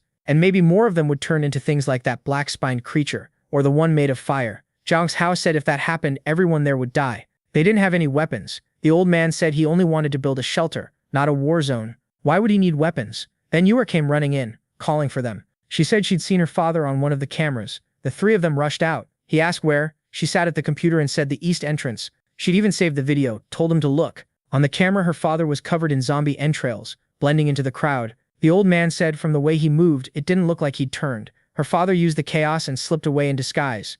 The big guy said it was crazy. Her father had survived like that. The old man realized that if the zombies weren't attacking because of the smell, it might be worth researching. Yor asked what they were going to do. Zhang hesitated. He said the weather was terrible, and Yobei didn't seem to want to leave. Zhang Heng told her to ask Yobei herself. Maybe he'd made something incredible. Cut to him saying no. He still wasn't finished, so there was no point rushing him, and he told her not to bother him except when they brought food. The big guy said he was overdoing it and should at least try to comfort her. Our boy asked why the big guy didn't go rescue her father himself. The big guy didn't get it until he saw what our boy had made, a gun, and a blade. Yobei said he'd put his blood on them so the big guy could use them. The big guy hesitated, then managed to lift them way more easily than before. Yobei explained that weapons with crystals could read his thoughts. However, just like how he controlled those light blades, he should be careful, or he could run out of energy. Zhang Heng lit up, saying he'd written everything down. Then he asked about the gun he'd picked up, and our boy confirmed it. To fire it, he had to wait for it to generate energy. The shots were powerful, but he had to aim carefully, because he couldn't fire too many times. Zhao Heng's eyes went wide. He said it looked like a laser cannon, and he couldn't wait to test it. He bolted out of the base into the rain, aimed at the sky and fired. A laser streaked upward. He started yelling that it was incredible. Then he readied the blade and swung, saying that now he had the same power as Yetebe. The old man was furious at the big guy for experimenting with everything. Zhao Heng, on the other hand, was thrilled, declaring himself invincible. He pulled on his boots and raincoat, and said that no matter what zombie showed up, he'd take it down. He looked into the camera and told Euler not to worry. He'd bring her father back in one piece. She still looked uneasy and asked if he could really do it. The old man said that for now all they could do was watch and see how long he stayed that confident. With a headset on, Zhao Heng took directions. The old man told him to go through the east. Unfortunately, that route led toward the mountain, where there were no cameras, so he had to be careful. Zhao Heng snapped at him to shut up, saying he could handle it. He followed the path and soon spotted a bunch of zombies coming his way. The creatures closed in, and he grinned, saying it was time to test his friend's gift. He unleashed the famous green crescent slash and cut them in half. He shouted that he was too strong now and afraid of no one. Then he noticed something off to the side. Someone else had seen that strange purple tornado. He finished off a few more zombies and asked if the people in the room had seen it too. The rain was getting worse and a purple tornado was forming to the east. The old man said the camera couldn't see it, but the detector showed wind speeds close to level 6. It was too dangerous to stay outside, so he needed to get back to the house fast. Zhao Heng apologized to Yuer and said that unfortunately, he couldn't win against the power of the gods. Old man Zhang told Yuer to stay calm, assuring her that her father would definitely find somewhere to protect himself. Zhao Heng reached the gate. Suddenly, alarms blared. The old man jumped, rushing to see what happened. Then he told everyone to calm down. He said he'd only brought back a zombie, because it seemed Yobei had asked him to bring one. Excited that the zombie was still alive, he told them to wait and ran off, saying he'd be back in a second. The old man, just as excited, said it was still alive. Alive was a strong word for that thing. He praised the big guy, who got even more pumped. Yelvers was happy to see they were getting along better. Meanwhile, Yobei was in his production phase. The boy had already finished all the mechanics for the arm. The rain kept falling until, finally, the sun broke through in this cursed apocalypse. As usual, the zombies went crazy when they saw sunlight. They went so wild they started transforming. Out of nowhere, they turned red and began leaping onto buildings. A poor little girl was smiling, happy the sun was out, until one of the big ones appeared and ended up face to face with her. Her father heard her scream and ran to see what happened. The whole family became a meal. Now the zombies had truly evolved, jumping and forcing their way into people's homes. There wasn't a single safe place left in that building. Our boys' schoolmates fled in desperation. One of them was about to be taken when a zombie got struck in the back of the neck. Then another took a hit to the head. The albino appeared. He pulled out the pill and looked at his friends. They immediately recognized Fen, the blonde who'd been thinking about eating it. The scene shifted to the street, where a pack of zombies ran in a line. On top of a building stood Ruaxi, with her 2 zombies at her side. Jubo said it was amazing how orderly they moved. Ruaxi laughed. She said she'd been suffering for many days and wanted to know they'd found Jiebei's location. Wang Sheng said he was holed up in a house on the mountain that looked like a research lab, and it would be easy to get in and kill him. Ruaxi said that wouldn't be any fun. She wanted him to know exactly who was behind his death. Before that, she wanted him to feel despair closing in. Back at the house, Zhao Hang and Yu were about to leave when an alarm blared. Zhao Hang asked what it was. The old man immediately told them not to go out. Something very big was coming. Strangely, a bunch of zombies was gathering in the city. The weirdest part was they seemed to be coming straight for them. Zhao Hang, rattled, asked how many. The old man said at least 1,000. The big guy frowned and asked if they were the last humans left around here. The old man said he had no idea, but they should tell Ye Bei. The big guy ran off and pounded on the door, shouting to our boy that over 1,000 zombies were coming. Our boy said the professor had already told him. The big guy lit up. Was he ready to kill them all? Our boy said he wasn't ready at all. That wiped the grin off his face. Then how was he supposed to deal with these things? Ye Bei said he'd told them to hurry up and learn how to handle situations like this. He still hadn't finished his research, and if this guy really was Professor Zhang, then the 2 of them together could solve it. The big guy said none of that made any sense. Ye Bei didn't answer. He just kept working. So the big guy left, muttering that in the end, he could only rely on himself. He climbed a tower. One looked down and his stomach dropped. The horde was already at their doorstep. He knew even the lab walls wouldn't hold against a crowd that size. He sprinted to the car, saying he couldn't let them bunch up around it. The old man panicked, asking what he was planning. The big guy told him to open the gate. He had a strategy, and if it didn't work, everyone had better run. Yao Yuer screamed, but the next second he was already outside. He charged right in front of the zombies, pulled out his gun, and fired the laser, wiping out the first group. He got excited. There were so many he didn't even need to aim. He kept shooting, blowing them apart. From a distance, Rujiaxi watched it all. That damn girl was a villain, and she was dangerous. Wang Sheng stood on top of the tower too, impressed by the weapon Zhao Hang was using. Rujiaxi only cared about one thing, how long they'd last. Zhao Hang kept firing, kept blowing up zombies. The problem was, no matter how many he killed, the horde didn't seem to thin out. Then a fireball slammed into the ground right under the car's tire. Your Honor, and the old man screamed. The car nearly flipped. Zhao Hang had to scramble out the door, and there, right in front of him, stood the fire zombie. He snapped, furious that this damned girl had pulled such a sneaky attack. He fired at her, shouting that he wasn't afraid anymore. She dodged and threw another fireball. Zhao Hang dodged too, pulling a mid-air matrix move, and fired back. The creature fled. He called her a coward and told her to come back. But now he was surrounded. He fired a few more shots. Grandpa Zhang yelled for him to return immediately. There was no way he'd make it out alive. Zhao Hang ran, realizing he'd walked straight into a trap. And then Wang Sheng came. From above, there was nowhere to go. But the big guy was fast, dodging again. He hit the ground on his side and nearly landed a shot. He yanked out the blade and almost landed a slash too. Impressive. He was fighting Wang Sheng face to face. Wang Sheng wondered how this big guy looked more agile than Ye Bei. He extended his weapon and told Zhao Hang to die, but the creature ran off. Man, this bald big guy made everyone flee. Meanwhile, Ruoshi watched from atop the tower. Here she comes, up to no good. Then the zombies that had been standing still suddenly started running at him. Zhao Hang froze, confused why they'd changed so fast. But he still had the sword Ye Bei had created, and he unleashed the green crescent slash, but they were coming too fast. He couldn't kill them in time, so he tried to run. What's this? Zombies were getting thrown at him. The poor guy couldn't figure out why these things were raining from the sky, and they kept landing right beside him. Obviously, it was Wang Sheng practicing his zombie throwing skills. He grabbed another one and hurled it at Zhao Hang. Zhao Hang had to waste a bullet to blow it up mid-air. He kept running, but now he was straight up begging to be saved. Then another thrown zombie landed and wrapped his leg in a death hug. It went in for a bite. Luckily, Zhao Hang slashed it, but he hit the ground hard. No time to get up. His only chance was to land a shot. Then a green light flashed. An energy wave swept through everything in front of him. A second cannon shot tore past. Wang Sheng and the other ones stared, trying to figure out what was happening. Up ahead, beyond the zombie horde, flashes of light rose into the air. Another barrage followed, and then came a massive punch like something out of Transformers. What's this? Our boy turned into Optimus Prime. The kid had built claws and legs. Fully equipped, Wang Sheng lit up, shouting that he'd finally arrived. The old man cheered, calling the boy amazing. Even the big guy was stunned by all the armor the kid had built over the past few days. But Ye Bei told him to focus. The enemy was close. He ordered him to go back and clear the zombies on the right. He'd handle the left until the main creatures showed up. Wang Sheng said with him here, they could win for sure. He immediately went back to blasting. Ye Bei scanned the field and even kicked on a booster. The kid shot into the air, activated his giant Optimus Prime hand and smashed everything in sight. He'd become insanely strong. The big guy could only mutter that he'd gotten a bit too strong. Still, after killing this many zombies, they'd have plenty of pearls to make more weapons. Fired up, he went back to finishing off more. That damned Ruoxi was still watching from afar. Wang Sheng, nervous, said with this new power there was no way they could get close. She snapped, saying that damn boy thought he was safe just because of some armor. She wasn't letting that slide. Another punch slammed down, crushing more zombies. A laser fired forward as the old man watched on the screen, stunned. He said the boy's exoskeleton was something that shouldn't even exist in this era. He couldn't imagine how Ye Bei had used all those scraps of metal he'd abandoned to build something like this. That's when Ye Bei revealed the truth. The metal came from inside the zombies' heads.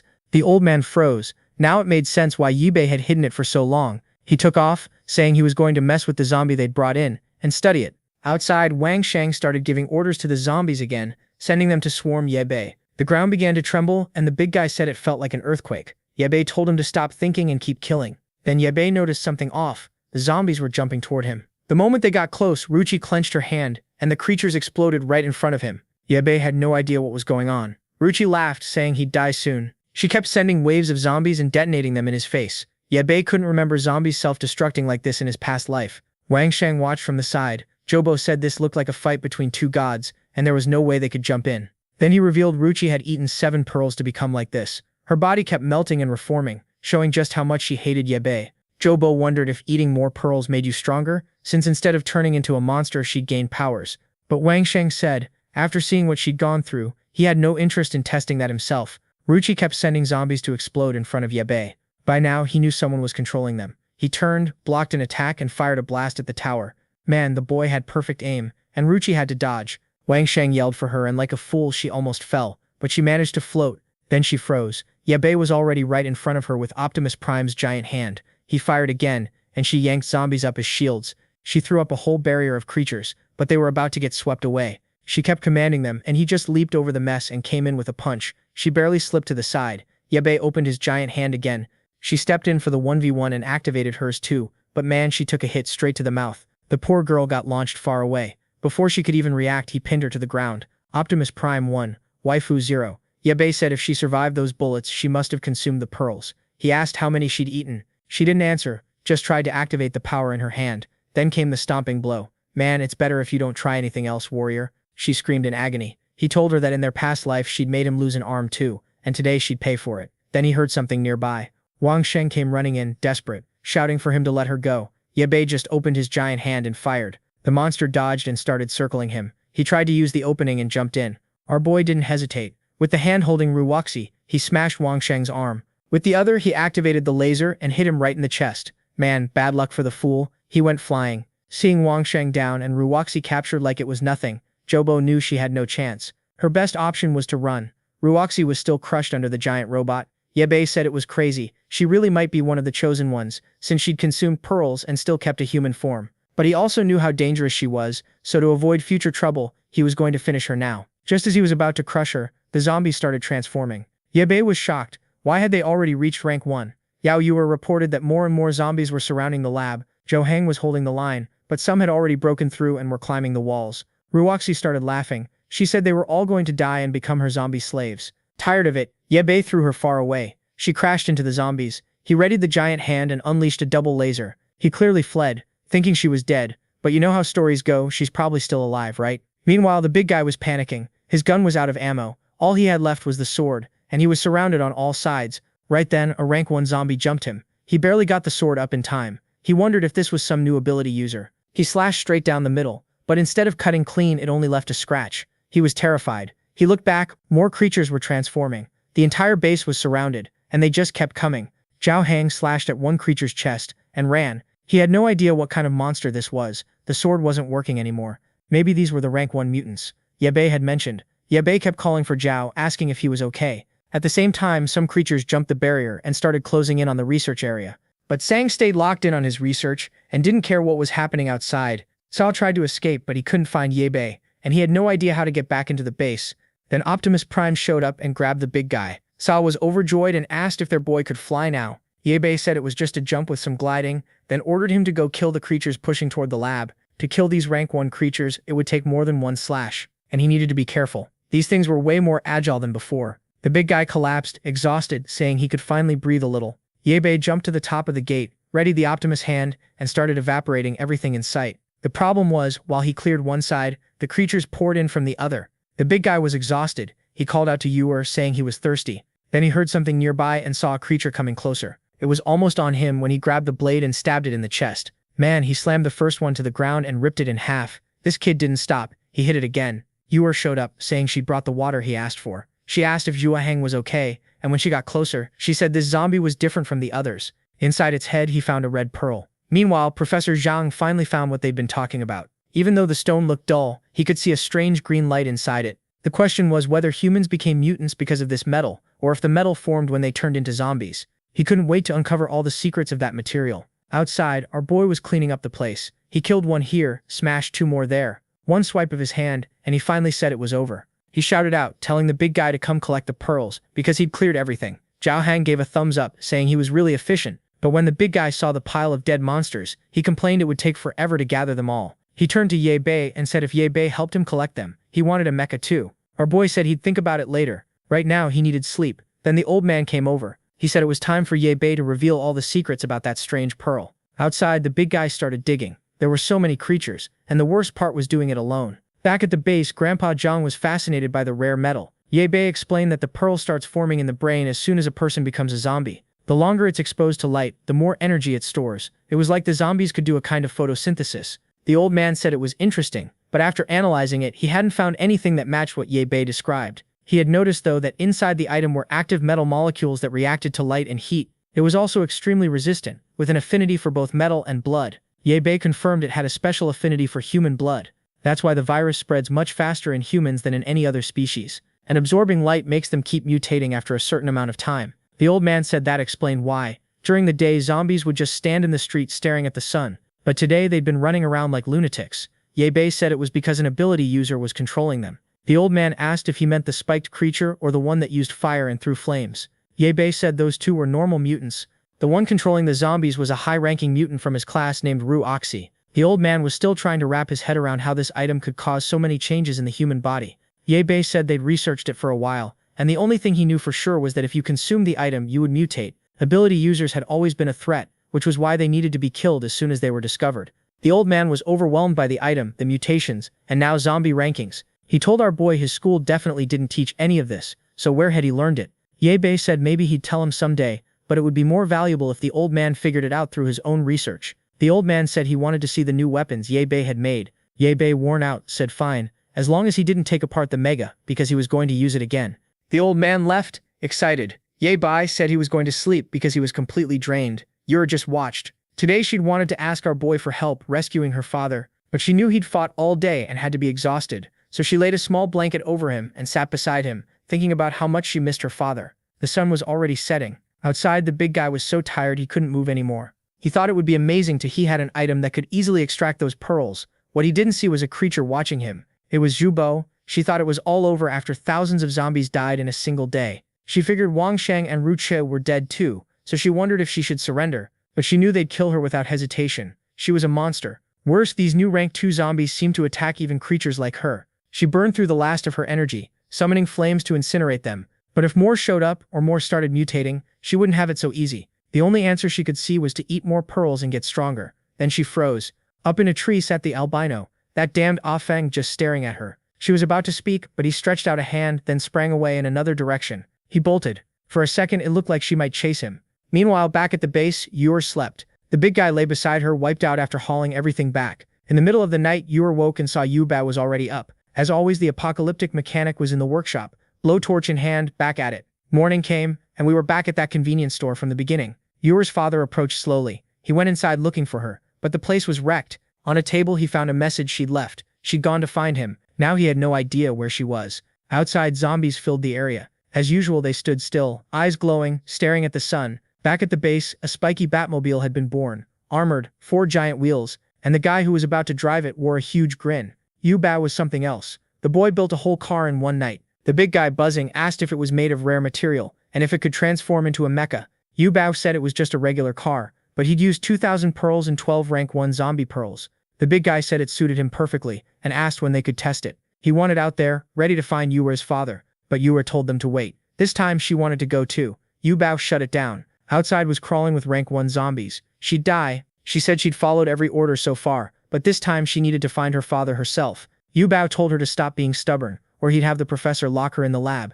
Yuer broke down crying, calling for her father. The big guy snapped at Yu Bao. Why'd he make her cry? Professor Zhang appeared and told her to calm down. Then he showed her a new drone. He'd fixed it. His first invention using that rare material. It could carry far more energy, last much longer, and the communication and stability were improved. She could stay safe at the base and still help search for her father. Yu Bao praised him, saying he'd learned to use the item fast. The old man laughed and said he wasn't a real professor, but at least he'd managed to make something like this. Yu Bao finished prepping the car and told the big guy it was time to go. Zhao Hang was practically vibrating as he fired up the Rhino. Yu Bao told them to be careful. The big guy floored it. The Batmobile blasted out of the base and ripped through the forest. He couldn't believe it. Every terrain felt like asphalt. Then they hit the road, plowing through abandoned cars. His new ride made the others look like tofu. After a while, Yu Bao said they'd spotted her father in this area. They drove deeper into the city, but the big guy frowned. It was weird. No zombies. Then one of them smiled. Zombies lined the rooftops. The next second, they swarmed the car, hammering the metal. Big bodies slammed and clawed, trying to tear it open, but nothing gave. One pressed up against the windshield, and the big guy barked at it to stop blocking his view. He glanced at Yu Bao. Did the car have any weapons? Yu Bao said gunpowder was useless, so he prepared something better. As soon as he pressed a button, and the whole car lit up with green electricity. Lightning snapped out and hit the zombies, and they evaporated on the spot. I stared, just as stunned as the big guy, jaw hanging open. The protagonist said that if there were this many rank 1 zombies here, nobody could still be alive. They needed to change direction. They took another route, but from the top of a building someone watched them. The person smiled. This looked interesting. They rolled up to what looked like a shopping mall. The big guy said this was where they'd seen her father on the cameras. Our boy told them to release the drone and had Yuer start searching. She flew the drone, checking room after room. The big guy asked what they were supposed to do in the meantime. Our boy said if he wanted to check the lower floors he could. As for him, he was going back to sleep. The big guy said he felt safer in the vehicle, so they might as well drive around and honk the horn. They kept moving down the road when Yuer said she saw zombies coming toward them. The big guy flinched, then grinned, excited to test the new weapons. He hit a button, spikes shot out of the tires. He drove straight at the creatures and sliced through everything. Another button fired a laser and erased half the street. Yuer told him to be careful. Her father could be in one of those houses. He pressed the next button, hoping it wouldn't be too destructive.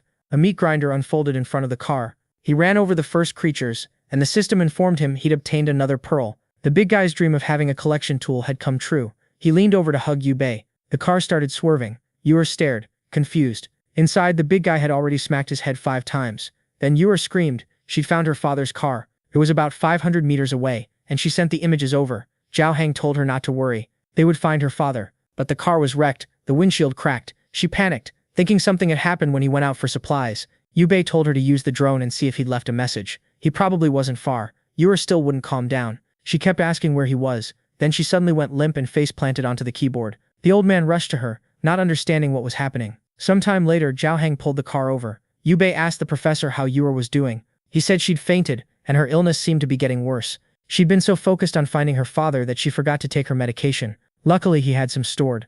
But treating this illness wasn't his specialty, and finding a doctor in the apocalypse would be even harder. He told Yu Bei to go to the hospital for medicine, while he did his best to keep her alive. Just then the big guy came back. He hadn't found any message or information in the car. What was strange was how many supplies her father had left behind. After the crash, he must have bolted in a panic. The big guy also found something else. Black boxes with no logos or labels, filled with strange pills. The protagonist said they might be medicine. They'd take them back to Zhang to check. They started the car and headed for the hospital. The professor said he'd stay with Yu Bei for now so he couldn't help with the drones. Back in the car, the big guy looked crushed when he learned Yu Bei had leukemia. Now he understood why Yu Bei hadn't let her come with them. He started talking about finding the medicine, but Yu Bei told him to shut up and drive to the hospital. Yu Bei knew that in 2 years the city's supplies would be gone, and this place would turn into an abandoned wasteland. Worse, it was happening faster than he expected. Maybe in the end he wouldn't be able to change anything. Maybe it was better to think about a different option than letting her live in this miserable world. The scene shifted. Someone injected a liquid into Jobo's arm, and it immediately began to regenerate. She stared, confused at how that was possible. Even her flames had returned. The blonde in the hat said it. It was impressive that she was a fire user. Jobo thanked him and asked what organization he was from. The blonde spread his arms and said they specialized in gathering people with abilities. Their goal was to create a paradise for the chosen in this world. Jobo, confused, asked if the blonde was also a user. He said yes, and that there were many others like him. She asked if it was possible to maintain a human appearance like his. He said yes. His group had the solution. They could live peacefully and happily in this new world. Meanwhile, outside the hospital, the big guy stood at the entrance. In front of him, graffiti warned that this was private territory, and to stay out. He told our boy the place was occupied, so what were they going to do? Yebe replied, in Optimus Prime mode, that since it was a strategic position, this was expected. Then he ignored the warning and smashed his way in. The big guy thought it was strange how quiet it was. He kept seeing messages telling them to turn back or they'd die. Yebe told them to search different areas and stay in contact through the headphones. As they walked, the big guy said this was the second place he hated most in the world. He hated the smell of disinfectant, but he started sniffing the air anyway. In this apocalypse, no one was using disinfectant, right? But the strangest thing was, he smelled sweet fruit. Suddenly, he went faint and collapsed. Yebe immediately called out, asking what happened. No response. Our boy narrowed his eyes, suspicious. Then something started seeping down from the ceiling. Yebe caught the scent and immediately suspected poison. But Optimus Prime came prepared. He put on the mask, activated his giant hand, and blasted the duct. He warned the big guy it was a trap and told him to get out. Then someone appeared right beside him. Our boy didn't hesitate. He swung a punch at the doctor, but stopped an inch before hitting her. She touched the robot and said his mecha was really cool. Then she added it must have been made using zombie pearls, and she wanted to meet whoever built it. Yebe wasn't sure if she was an ability user. He asked who she was. The girl introduced herself as Tang Tang and said she was a sweet genius doctor. Yebe asked why the poison, and whether she'd consumed any pearls. She said she released it to anesthetize invaders, but she was curious about this pearl-eating thing. Yebe told her to forget that and asked if she was alone. She said she was the only princess of that castle, and asked if the Demon King was here to capture her. Yebe, exhausted, asked if she wasn't afraid of death. The crazy girl said death was as charming as candy, and if she died for what she loved most, she'd have no regrets. Our boy wondered if she was insane. He asked what she meant by genius, and what she specialized in.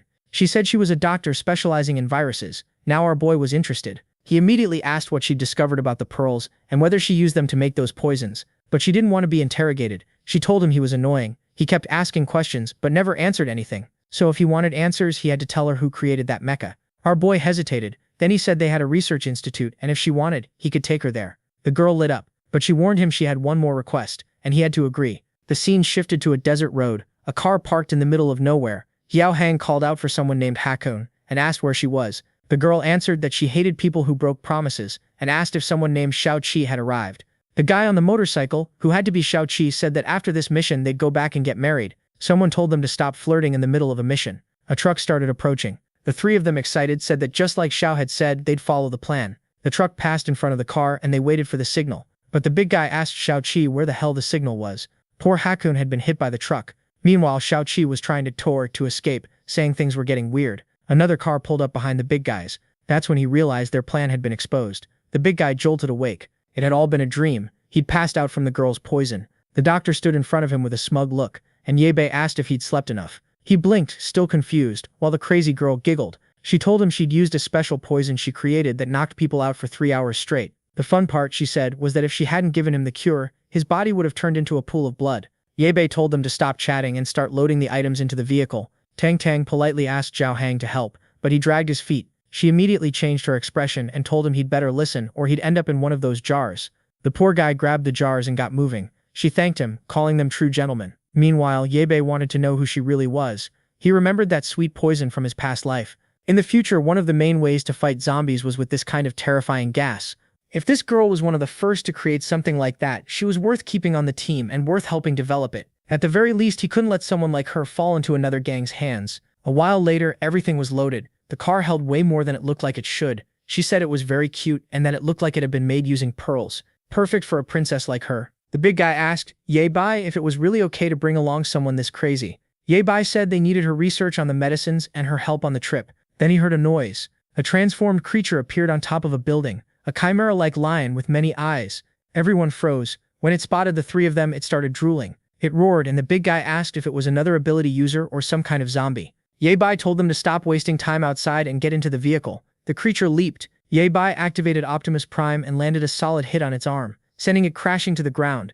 While the big guy started the car, Ye Bai held the creature back with his arms. He told them to take the doctor to the base while he handled the monster. He drove a punch into the back of its neck, then hit it with another laser. Inside the car, the big guy wondered why this one was so much bigger than the others. Tang Tang said this big dog had been circling the hospital for a long time, which was why no one came near. Zhao Heng demanded to know why she hadn't mentioned a monster like that. She looked genuinely confused, and said that since they came from outside, she assumed it had already been dealt with. As she leaned in, she said that with all the advanced equipment they had, it shouldn't be a problem. After all, they were humanity's last hope for survival. The big guy told her to stop joking, but she insisted she wasn't lying. She'd researched the zombie virus, and the people who hadn't transformed were definitely the chosen ones.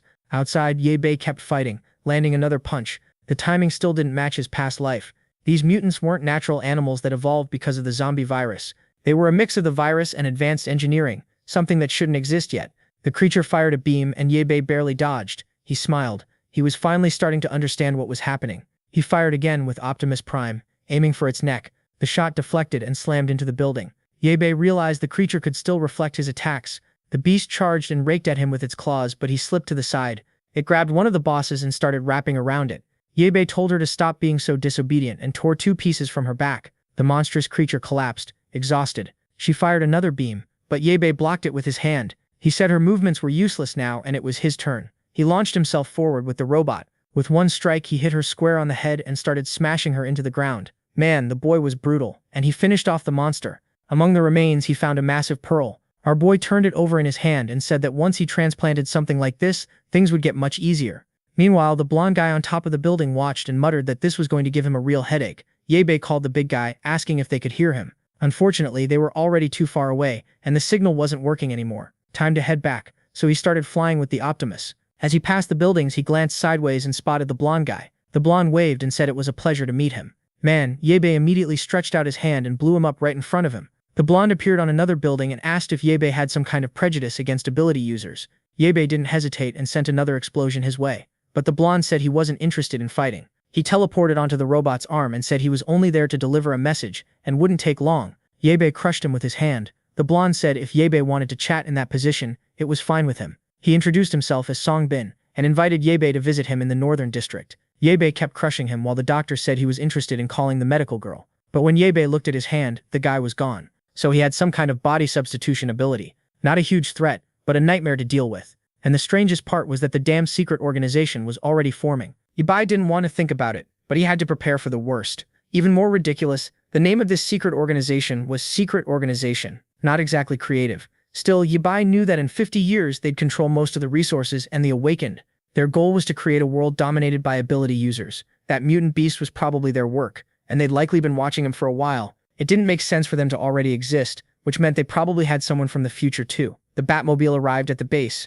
Tang Tang said it was a pretty normal place to have created that mecha car. The big guy remarked that she had some guts coming to a place she knew nothing about. She said she trusted her intuition. Then she told Zhao Heng to hurry up and take out the experiments, saying she was doing it for Yuer. The old man appeared and said it seemed they'd really found a doctor. Tang Tang walked right up and asked if he was the professor who created the mecha and the vehicle. Before he could answer, she said she already knew it was him, and that she'd come specifically to hear him out. The doctor commented that he dressed sloppily, but was clearly a mad scientist. Grandpa Zhang was confused, wondering where Yubar had found this crazy girl. But he did recognize the name Professor Tang and knew she was a young genius with a PhD in viruses. She said she was honored, clearly flustered. The old man meanwhile wondered how a girl like her had survived. She told him to cut the small talk and said she was there to research the pearls with him. He was impressed she had one and praised her, saying it was amazing she'd created the mecha and the car. She called it Black Gold and asked if he'd come up with that name. Now Grandpa Sang wasn't sure if he should admit he hadn't created any of it, especially since she seemed to know even less than he did, and as far as he knew, Ye Bai wanted it kept quiet. He spread his arms and told her they could work together because he'd made some new discoveries. But first she needed to help him with something else. The scene shifted to the medical room, where Yuri lay in bed. A while later, Tang came out, and the professor asked how she was doing. Tang took off her mask and asked if Yuri was his granddaughter. The old man said not exactly, but he considered her as such. Tang made a hand gesture, and the old man asked if that meant the girl was okay. Tang said no. The old man asked if that meant she had 3 years left. Tang corrected him and said she had 3 months. She'd seen many people with the same illness, and had no idea how the girl was still alive. Her body, she wouldn't accept any treatment in this state, and the worst part was there wasn't much they could do. Tang asked if she was telling him to just accept that the girl was going to die. Tang said maybe they could use that. A while later, Yue began to wake up. She overheard the old man outside asking if they were really going to give her that medicine. Tang said it wasn't exactly that. She was thinking of using the material to create a new kind of medicine. In some tests, she'd noticed the material seemed to emit an energy that could regenerate the surrounding cells. The old man said that was why some people who consumed it went through that transformation. She asked what kind of idiot would do that. The old man said he'd seen 2 people consume it and become extremely powerful. Tang went quiet for a moment, then said that aside from guaranteed death, she couldn't think of anything else it could cause. She told him to focus on the real problem, making a medicine from the material to help the girl. They didn't have much time, and they also had to make sure she wouldn't turn into a monster. Meanwhile, Zhao Hang finally placed the last item on the shelf. Staring at it, he couldn't figure out why she valued this stuff so much. Tang walked in and thanked the big guy. He immediately asked if Yuwarn's illness could be cured. She said with the right idea, maybe. He said he'd go check on Yubei, but she told him there was no need. He seemed to be handling things just fine. As he turned to leave, she asked about searching for Yuwarn's father. He said they were looking. Tang urged them to find him quickly, since it could help with her treatment. Back in the city, Yubei stood on top of a building with the giant robot. The sun blazed down, and he still hadn't found Yuwarn's father. He decided to fly around and look for water, until he spotted a shopping mall and headed inside. He smashed through the glass and ended up in front of a pool. There was water, sure, but it wasn't drinkable. Then he heard a strange sound and moved toward it. Something rushed past him. He snapped the robot around and fired a laser.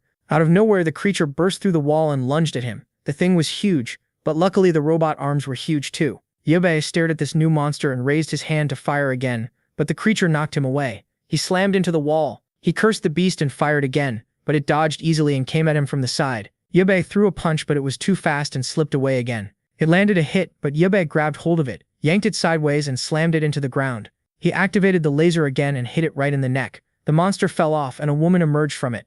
Now these creatures were shooting lasers too. Yubei froze, shocked. Meanwhile, out on the street, the big guy searched for Yubei. He couldn't find him until the drone activated. It was Yubei. She asked if they were still outside. He told her to rest and let them handle the searching. She said she couldn't sleep and felt better working with them. He told her fine, but not to push herself too hard. She reactivated the drone and kept searching. Soon she spotted something strange, and the big guy asked what it was.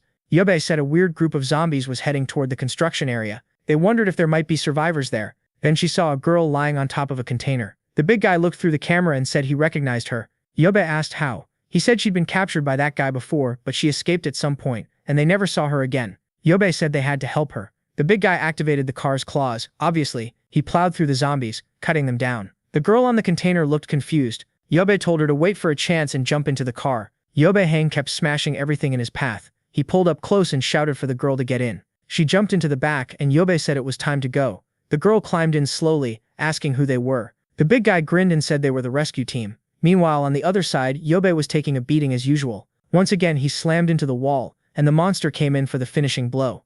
Yubei covered his face, knowing he couldn't look at it. The problem was, his face cover had been damaged in the previous fight, so he couldn't use it again. The creature launched an attack that nearly clipped him. He fired another laser, but the damn thing was too fast. Again, its tail slammed into him. He fell into the pool like an idiot, and realized he'd been careless. He sank into the water as the creature readied another strike. Now he couldn't move. Spikes began to pierce up through the pool, and he wondered if he was going to die there. Then a light flashed, and the creature took a hit to the eye. Man, it was the big guy in the Batmobile, saying the apocalyptic rescue team had arrived. The creature hesitated, confused, then decided to run. But Yubei's giant hand snapped out and grabbed its tail. He asked where it thought it was going. He yanked it back into the water, drove a punch into it, and told the big guy that if the creature started looking at him, just blast it with the laser. The big guy said he understood. Before the creature could react, Yubei fired a laser into its stomach. The poor thing collapsed, trembling. He grabbed its head and demanded to know what this mutant was doing there. Had the organization sent her to kill him? The girl just stared. He told her to open her mouth, or he'd crush her head. She finally reacted when he mentioned the secret organization. Lena turned desperate, saying she didn't want to go back to that place. The big guy asked how this girl had also turned into a monster. At that moment, the monster recognized the girl in the car, and started calling her Lena. Yubei told her to stay still, or he'd finish her off.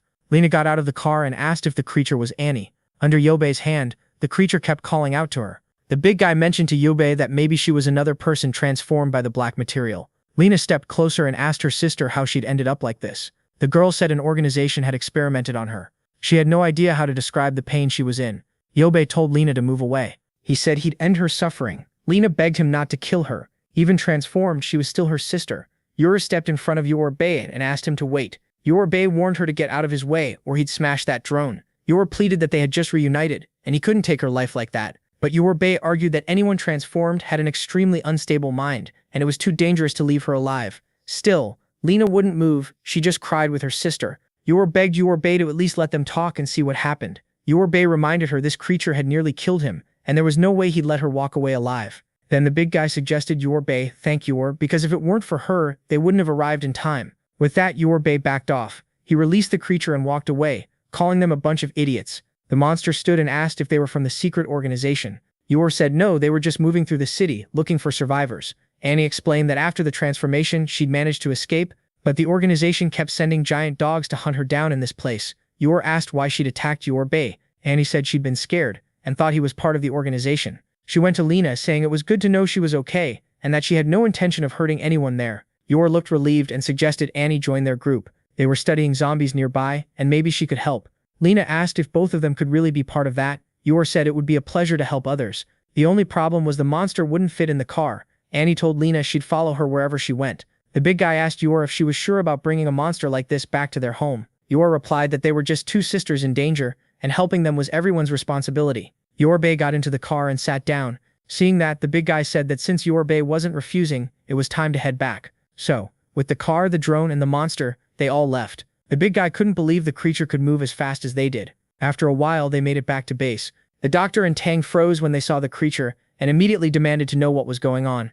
Lena introduced herself. She said she lived in the east, but when the disaster hit, she and her sister stole a car and drove south. Then Annie appeared from the creature's head. Lena introduced her too, explaining that Annie had been captured by an organization and turned into an experiment. The old man went pale at the mention of that organization. Tang, on the other hand, thought Annie was adorable. She walked right up, softening her voice, telling her not to be afraid, that she only wanted to touch her a little. The creature flapped its fins, and Tang hesitated. Then the monster edged away and hopped into the pool. Tang frowned, wondering if she was anxious. The big guy asked the obvious question, how had the two of them survived out there with no food, just the two of them? Lena said that for a while, a man had been guiding them, helping them slip past the zombies. Then, one day, he vanished, and they'd been waiting there ever since. The big guy leaned in. Who was crazy enough to pull that off? Lena said the man gave them clothes smeared with zombie guts, and told them it would mask their scent. That was why the zombies never noticed them. The big guy's mind immediately jumped to one person. Could it be Yura's father? Right then, Yura spoke up, asking if the man had short hair and if his name was Yao Haipeng. Lena said yes, then stared at Yura, realizing she was the girl from before. Yura's face crumpled. She said Yao Haipeng was her father, and then she fainted on the spot. Tang caught her and helped her up, asking why she'd run away from the hospital. The big guy turned to Yibei. Why weren't they going back out to look for her father? Yibei said once night fell, it would get even more dangerous outside, and he needed to strengthen his mecha. That was when the old man stepped forward and said it was time Yibei gave them a real explanation.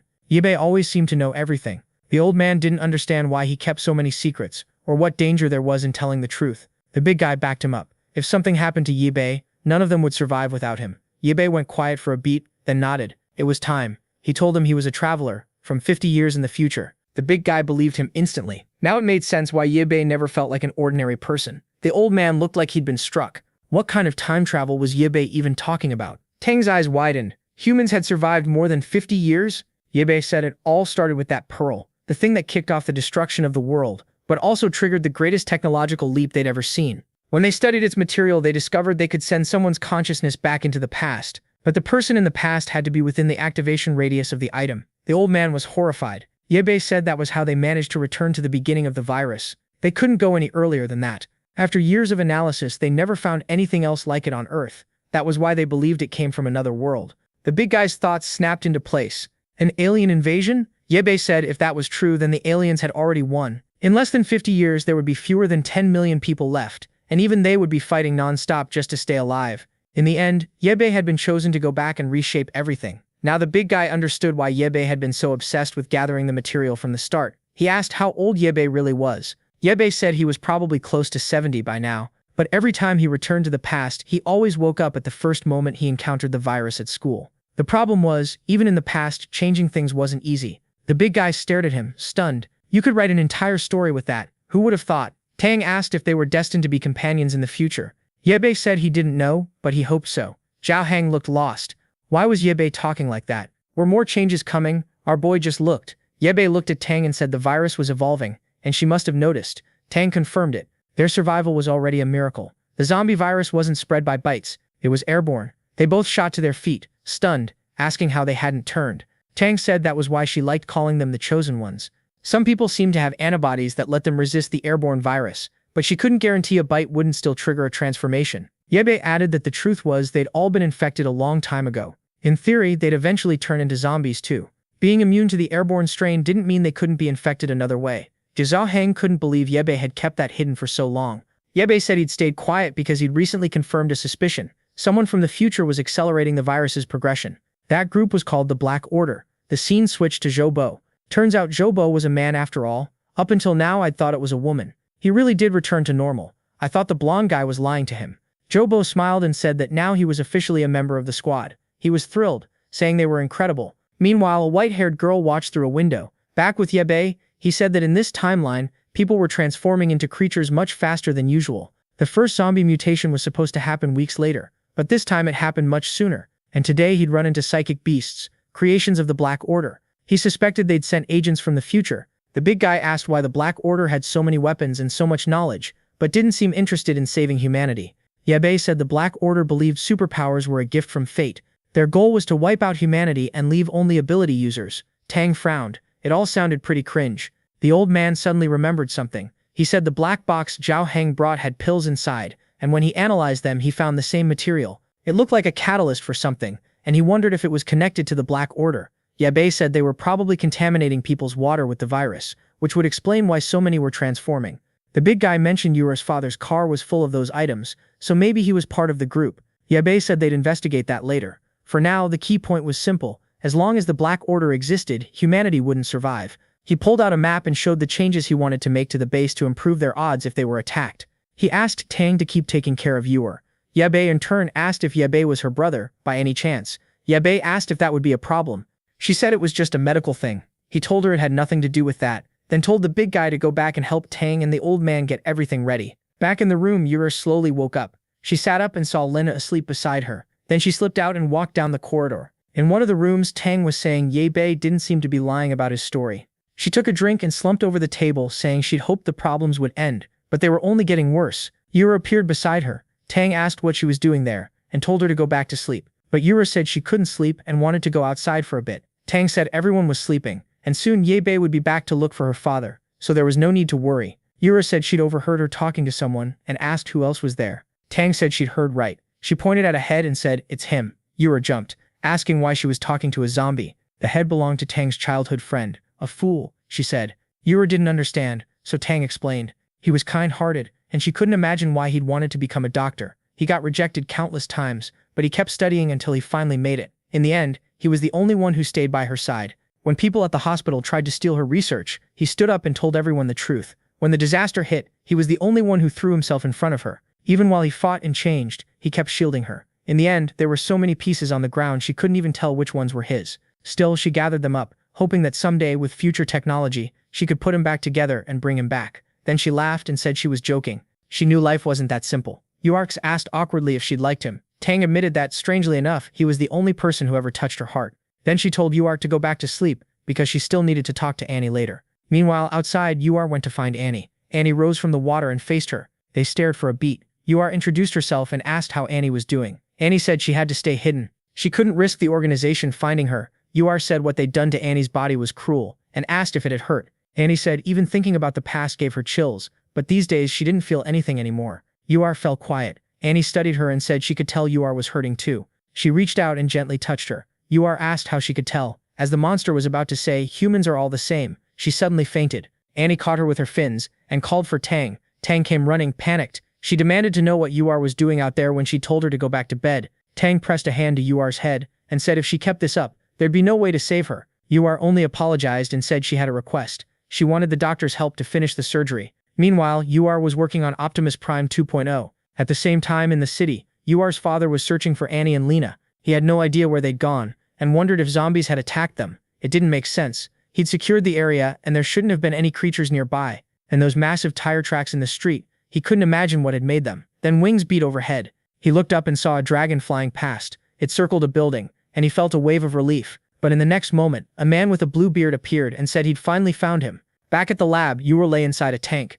Outside, Ye Bei and the old man watched. Zhang said he wasn't sure about using that item to cure her. Ye Bei told him they just needed time for it to take effect. He'd extracted the right portion of the pearl's energy, and as long as Tang followed the formula, it would go smoothly.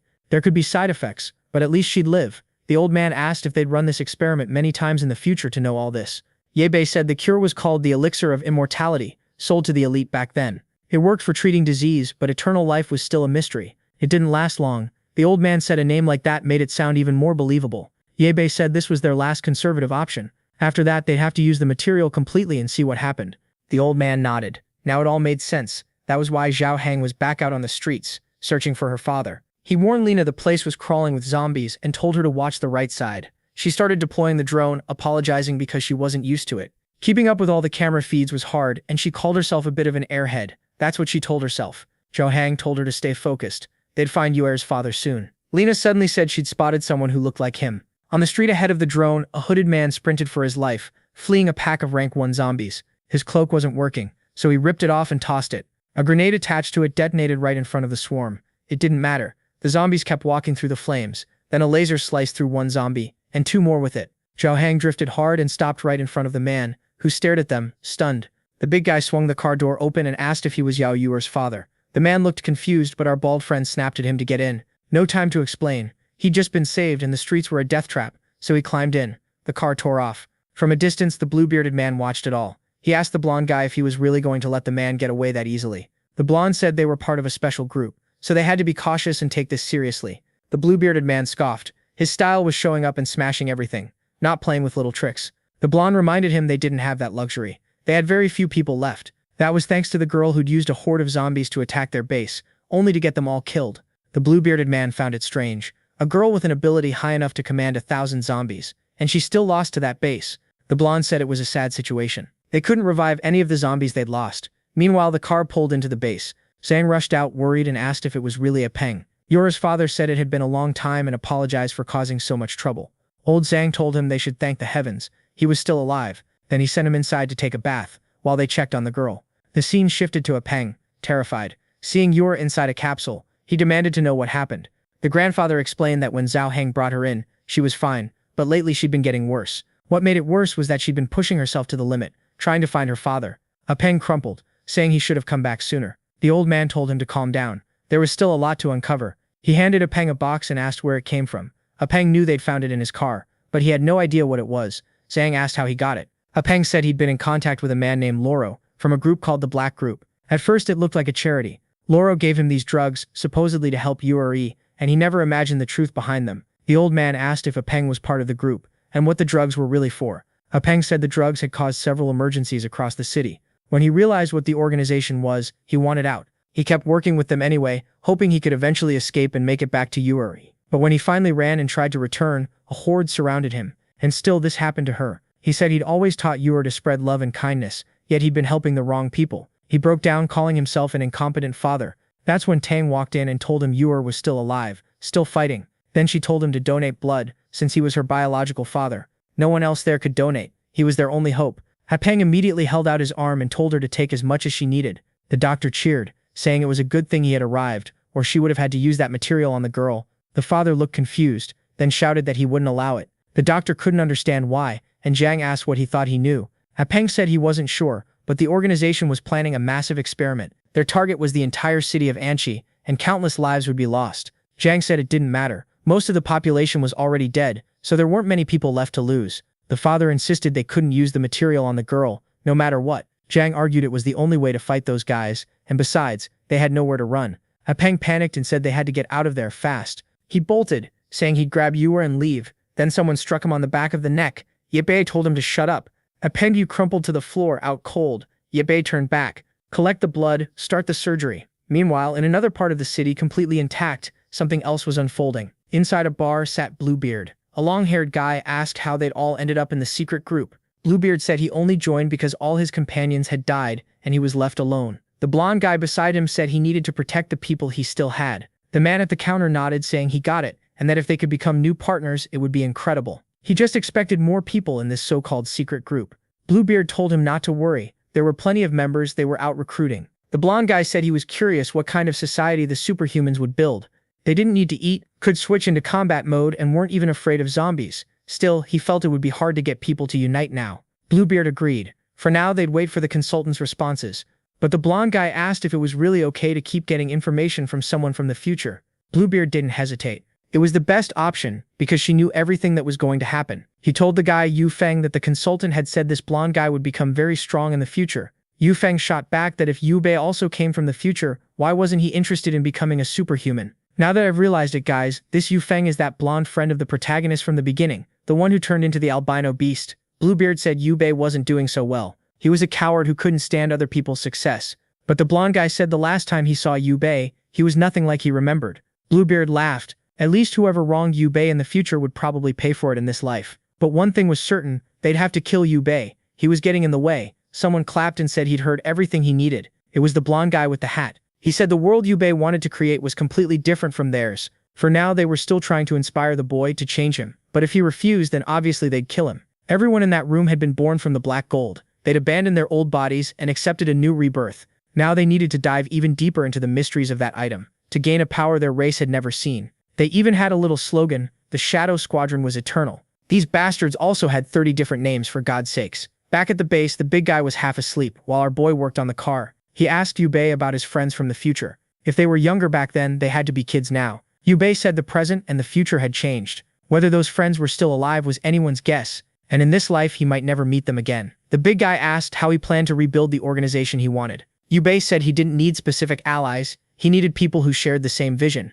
Zhao Hang frowned, confused, and asked what vision that was. Yu Bei explained that the goal was to eradicate the black gold and the supernatural people and restore the proper order to humanity. The big guy said those were simple things to explain, but extremely difficult to achieve. Yu Bei explained what had happened to future generations who'd become dependent on the black gold. To maintain their powers, they created zombie concentration camps, where people were transformed to generate more material. The problem was, under a regime like that, the number of people kept shrinking, and those with supernatural powers didn't want to fight it. His group was the last of the rebels still trying to oppose the regime. Zhao Hang remarked that for someone who wanted to eliminate black metal, Yu Bei was pretty good at using it to build things. Yu Bei said that to eliminate it, you had to understand it first. Once the enemies were wiped out, they'd destroy any equipment they'd made. Zhao Hang said it was impressive. Yu Bei lived by such a serious philosophy. Yu Bei told him not to praise him too much. If it weren't for his allies from the future, he would have given up a long time ago. And if it weren't for the people who saved his life, he'd already be a zombie. Sometime later, Peng woke up in the upstairs room. He said the weather had been strange lately. Zhao Hang said they should at least be glad the rain had eased up. But Peng asked if they really weren't going to escape that place. Zhao Hang said that, based on what Ye Bei had told them, the group had already spread across the entire world, so running anywhere was pointless. Peng said he knew Ye Bei wanted to stay, and that maybe the way he'd raised her had made her too innocent. Zhao Hang replied that after everything she'd been through, she could make her own decisions and think for herself. She was stronger than he'd imagined, and she was the one who'd asked for the surgery. Peng said he knew, but he couldn't help worrying. Zhao Hang said he used to worry about his own son the same way, so much that they fought. His son ran away and cut contact, and only after his son disappeared did Zhao Hang realize they'd never forgiven each other. Peng asked if his son was still alive. Zhao Hang said he didn't know. It was still a mystery, especially since he knew the boy wouldn't want to see him. But they had to leave the past where it belonged. It was time to end this storm. Meanwhile, outside the base, a giant robot stomped across the ground. Man, our boy had built Optimus 2.0. The big guy stared in shock, saying this had to be the ultimate mecha. Peng said that if the guy from the faction wanted to find him, he'd make sure that wish came true. He wasn't about to let him spread so easily. He extended his arm, Iron Man style, to the big guy, and said his job was to hold down the fort while he was gone. Don't worry, anyone who showed up would be eliminated. Ye Bei told him to keep taking good care of Yuer. The big guy agreed. Peng activated the thruster and flew off. The fool just stood there watching, saying it was amazing. Meanwhile, in another part of the city, the blonde guy watched it all. The whole group was watching, and they knew it was Ye Bei. It was insane. He'd built a machine like that in such a short time. The consultant really did know how to pick the best people, and now it was time to start the plan. Bluebeard, practically vibrating, said he couldn't contain his excitement. The blonde guy told him to start the show. The creature transformed. His hand turned red, something burst from his back, and he became a flying, horned monster. Then he took off, and it was bad news if he was heading for the base. Inside, Peng was running experiments. Zhang spoke to Yuer's father through the computer, saying Zhang's compatibility was perfect. Peng thanked him and said that before he would have had to work his whole life to afford surgery like this. It looked like they were going to do a stem cell transplant. Peng said he didn't know how to repay them, but Zhang told him to focus on the cameras and watch for enemy attacks.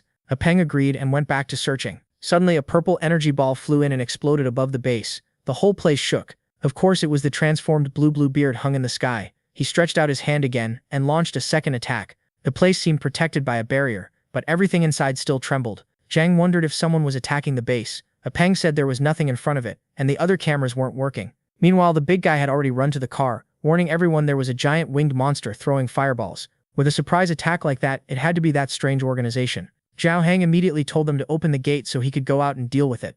Zhang agreed, but told him to be careful. The gate opened, and he drove out. From the roof, the new torpedoes our boy had installed started firing. The big guy said the enemy would pay for daring to attack the old man's base.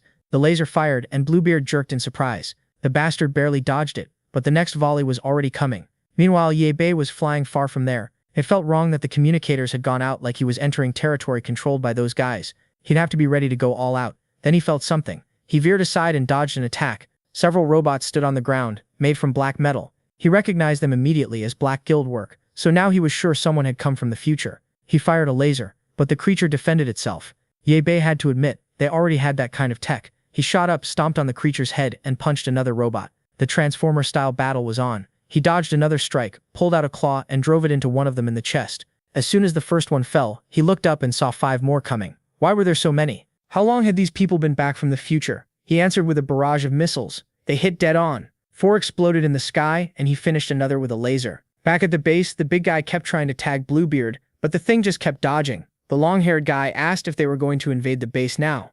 Loro confirmed it, but said the guy was spooked by the electric fences and the poisonous gas. They would enter, just not yet. If they rushed it, they'd be wiped out. That was expected. That's why Loro had other plans. Peng suddenly warned everyone that the big guy seemed to have scared off the winged creature. He asked if Ewer was okay and how the surgery was going. Then something appeared on his neck. Blood poured out. He dropped to the ground. A blonde guy emerged from his corpse. He said the blood mark was perfect for being placed on him. Better still, since it looked like he was in the control room. Outside, Zhao Heng was having a blast. He launched another barrage of torpedoes at Bluebeard. The creature tried to flee but realized it couldn't and turned to cast a spell. It blew up some of the torpedoes, but a laser hit it square in the hand. The sky flashed and it crashed to the ground like trash. The big guy was pumped. The car's combos were amazing. He moved in on the creature. Bluebeard started forming another fireball, then slammed it into the ground. The blast flipped the tank. The car rolled, and Bluebeard said this was where it ended. He leapt at him and with both feet latched onto the side of the tank, crawling closer. Time to open that can. The big guy didn't flinch. He swung the door open right into Bluebeard's jaw. Then he pulled out his pistol and fired. The monster tried to dodge, but the shot still caught him in the shoulder, making him stumble back. And if you thought the big guy would stay in the car, you were wrong. He slid down the hill and threatened him. Bluebeard laughed and said he finally understood why he'd been sent here. The big guy asked what he was talking about and why he was laughing. The monster kept laughing, called out Zhang's name, and said it had been a long time since they'd last seen each other. Then he began to transform back and asked if Zhang didn't recognize him anymore. That's when Zhang recognized him. Old Zhao. Meanwhile, back at the base, Tang was watching over Ewer. She seemed relieved that nothing had fallen on top of the capsule. Zhang told them the attack must have cut the power, and now they were running on generators. The real problem was the stem cells they'd absorbed from the father were destroyed. Tang said it was fine, they could just ask him again. But then the blonde guy walked in and said, unfortunately, he wouldn't be able to come back to this place. Zhang spun on him. Who was this guy? The blonde guy introduced himself as a member of the organization and apologized for what happened. The old man, stunned, couldn't tell if they'd broken the barrier or taken down Zhao Heng. The blonde guy said he wasn't that hostile. He'd only borrowed a little piece of Mr. Yao's flesh. Zhang's face hardened. Was he saying he killed Hai Peng? The blonde guy said that to humans he was dead, but now he would become a zombie, which was even more magnificent. He told Dr. Tang not to worry. They weren't going to hurt her. Zhang ordered him out. No one here was going to help him. The blonde guy said it sounded like Ye Bei had told everyone everything, but maybe they shouldn't trust him completely. From what he'd heard, Ye Bei was the type to abandon others when he needed to save himself. Meanwhile, our boy was slamming the giant robots into the ground. He glanced over and saw 2 more coming. Nearby, a girl watched him. She was definitely one of the ones who'd also come from the future. Our boy finished off another robot, and the others opened fire. He blocked it easily, turned and took out the last 2. Their bodies started to evaporate. Still, something felt off. These things were too weak, like basic construction robots. Then a gate began to lower. Something else waited inside. 2 white legs stepped out. A flamingo, peacock, lion, whatever it was, stood in front of him. He muttered that, style-wise, this faction never disappointed. The creature screamed and charged with a roar. Yebi dodged, but she triggered something in her stance and followed up, blasting him back again. The monster kept chaining attacks as he slipped and ducked. Then she activated something in her eye and aimed it at him. A slowing light. He didn't even need to look straight into her eyes. He froze. Purple fire poured out in a barrage. He couldn't move in time. The boy burned. Back at the base, Zhao Hang demanded to know why that guy was still alive. Bluebeard shot back that it was the same thing he wanted to know about Zhao Hang. Zhao Hang pressed him. What was going on? Why was he with this group? Was he the one who betrayed them and got Zhao Qi and Akun killed? Bluebeard said he was involved, but he hadn't done it on purpose. The big guy yelled, asking why he'd betrayed everyone when they trusted him like a brother. Bluebeard said their whole stealing from the rich to give to the poor act was always going to fail. On what was supposed to be their last mission, the police caught them, but the new organization got to him in time. They saved him, and he managed to rescue his injured friends while Zhao Hang disappeared. The big guy demanded to know if he'd saved Akun and Zhao Qi. Were they alive? Bluebeard hesitated, then said yes. Everyone was safe. They should join forces like before. The big guy snapped. What kind of joke was that? He already knew the organization wanted to wipe out humanity and build a world only for the transformed. Now he was sure Bluebeard had transformed, and he'd probably done the same to their two old friends. Bluebeard said that life was over. They couldn't keep living like that forever, with no identity, hunted by everyone. Here, in the new organization, they were superhumans. They could change humanity. That's when his tail got slashed. The big guy had hesitated, but he still cut off a piece of him. He demanded again, were Akun and Zhao Qi okay? Bluebeard's expression shifted. He said the big guy was as annoying as ever. Then he flew off, warning that if the big guy didn't want to talk, he'd take him to meet them. Back at the base, the old man told the blonde guy that Ye Bei was strange, but he was sure the boy had tried harder than anyone to protect Ye Bei. Song thought for a moment. How were they supposed to explain this? Why was a little girl trapped in a capsule meant to create superpowered people? He said he understood now. Ye Bei wanted to create psychics who would obey his every command, and Ye Bei had been hiding his identity as a mechanic pretty well. He walked to the computer and said, these so-called apocalypse mechanics were fanatics for black gold, experts at experimenting on human bodies. Zhang asked what he was planning. Song said he was just helping the boy finish what he wanted. With one small adjustment, they turned the girl into a psychic loyal to the black faction. He hit enter. Now, with one more ability user, the organization was stronger. The old man cursed him as human trash and charged with an iron bar. Fire flashed and melted it mid-swing. Zhou Bo stood beside the blonde guy and warned him to be careful, not to play with fire in a place like this. The long-haired guy said he couldn't wait to meet the new company. Not to mention he had a special connection with her.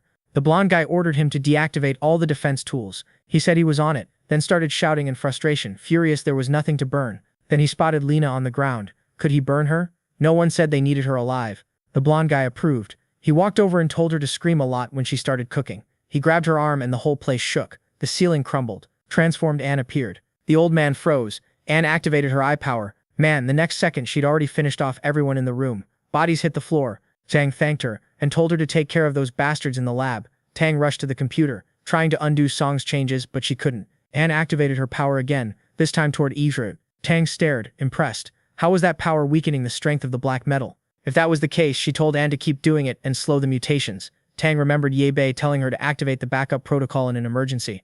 Then, out of nowhere, a blue slash tore into Anne's back. Yu Feng. That bastard. He said it looked like he'd found the person the organization was looking for. He sent another slash, but Anne dodged. Anne opened her big mouth and blasted water at him. He slipped aside. The clash knocked Tang's pieces all over the floor. Back at the enemy base, the creature had just set Ye Bei on fire. He raised a barrier, saying he was wasting too much energy in that place. Time to end it in a flash. He pulled a blowtorch from his hand and aimed it at her. The creature burned and tried her eye attack, but he dodged. He fired 2 torpedoes that struck beside her foot, and when she looked down, he was already at her side. He carved into one of her legs with a chainsaw. She toppled, and he immediately smashed her semi-eye. Above them, the white-haired girl watched and said he'd passed with flying colors. Our boy stood before the fire as the creature was devoured by flames. Then he glanced back and fired a laser at the girl. The top of the base exploded. He looked up. She was gone until she appeared beside him, saying he really deserved the title of Master Mechanic. He swung at her again, but the damn girl teleported away. She reappeared on the other side and said it was a shame he hadn't joined the mechanics committee. Ye was pretty furious, wondered why he kept running into people with teleportation powers. He flew at her, but she only stretched out her hand. His robot suddenly stopped working. He felt it, his energy draining. What was happening? He demanded to know if she was a traitor to the committee and what time she came from. She said that once she had been the great sage of the Northern Mountain. She worked with a mechanical council that he should beat. She lowered her hand and Ye's robot crashed to the ground. He couldn't figure out why everything suddenly felt so heavy. She told him this black gold manipulation came from 100 years in the future, so he'd better stop resisting. His only option was to join the organization. Ye's seemed to recognize the name, the great sage of the North. He said everyone thought she'd died after she vanished, but it turned out she'd become a dog of the black organization. Doing this was a disgrace to her grandfather. So this girl was Dr. Zhang's granddaughter. Her name was Zhang Yue. Could she be the future Yue? Now I'm confused about what happened here. We're still figuring it out, but she said joining the Shadow faction was the most effective move. Everything she did was to keep evolving what her grandfather created. Yue asked if her grand plan was turning all humans into strange creatures, and whether she'd killed plenty of her mechanic friends in her time. Yue said she'd always told the truth, but few believed her, and to avoid future problems, she had no choice but to eliminate every one of them. If Yue kept opposing her, he'd end up the same. Our boy said he couldn't wait to hear her brilliant ideas. She asked if he really thought black metal was all there was to this apocalypse. He said as far as he knew, the meteor brought the virus, and that's why humans started transforming. She said she'd believed that for a long time too, but the truth was something no one wanted to share, because it would cause panic. Yue asked what secret could make her switch sides and start killing so many people. Yue said it was because of a meteor. 5 months ago, it hit this planet and brought the zombie virus. But 100 years from now, another meteor just like it would arrive, only 10,000 times bigger. The first meteor came to gather information. The second would be the real attack. Even if they combined every weapon on the planet, they couldn't stop something that size, especially a radioactive one. And in the future, the war had wiped out their aerial control. They were defenseless. As a last-ditch effort, the committee had an epiphany and started building ships to flee the planet. But by luck, she found the same time travel machine Yue used. This one seemed limited to the consciousness of 2 people. But that was enough. Furious, he asked if everyone was going to die anyway, why was she turning them into zombies? Yue said from the moment the first meteor fell, it was inevitable. Everyone would eventually transform into creatures. She'd only sped it up by distributing black gold. To save humanity, they needed to gather all the superpowered people and stop the disaster that was coming. Meanwhile, back at the base, Anne was fighting Yu Feng. Zhang was trapped under the rubble when Dr. Tang appeared, unconscious. Suddenly, Song showed up, saying that was a close one. He said risking everything like that was madness, and asked if everyone was okay. He started pulling Zhang out and said it was good to see he was still alive. Then he said he needed to take him alive, one of his granddaughter's requests. The old man was confused. He didn't even know she was still alive. The blonde guy said she was extraordinary, the great sage of the mechanics. A century into the future, along with their organization, she'd already conquered the entire Earth. Still confused, the old man asked if he meant Zhang Yue, and if she'd really joined them. Man, I was startled. Apparently they're different people, right guys? The blonde guy said she was the great sage behind the organization, and she might have gone even further if she'd had her legs. And I don't know if the translation's off, but he said one of old Zhang's experiments caused an explosion back then that made her lose her legs.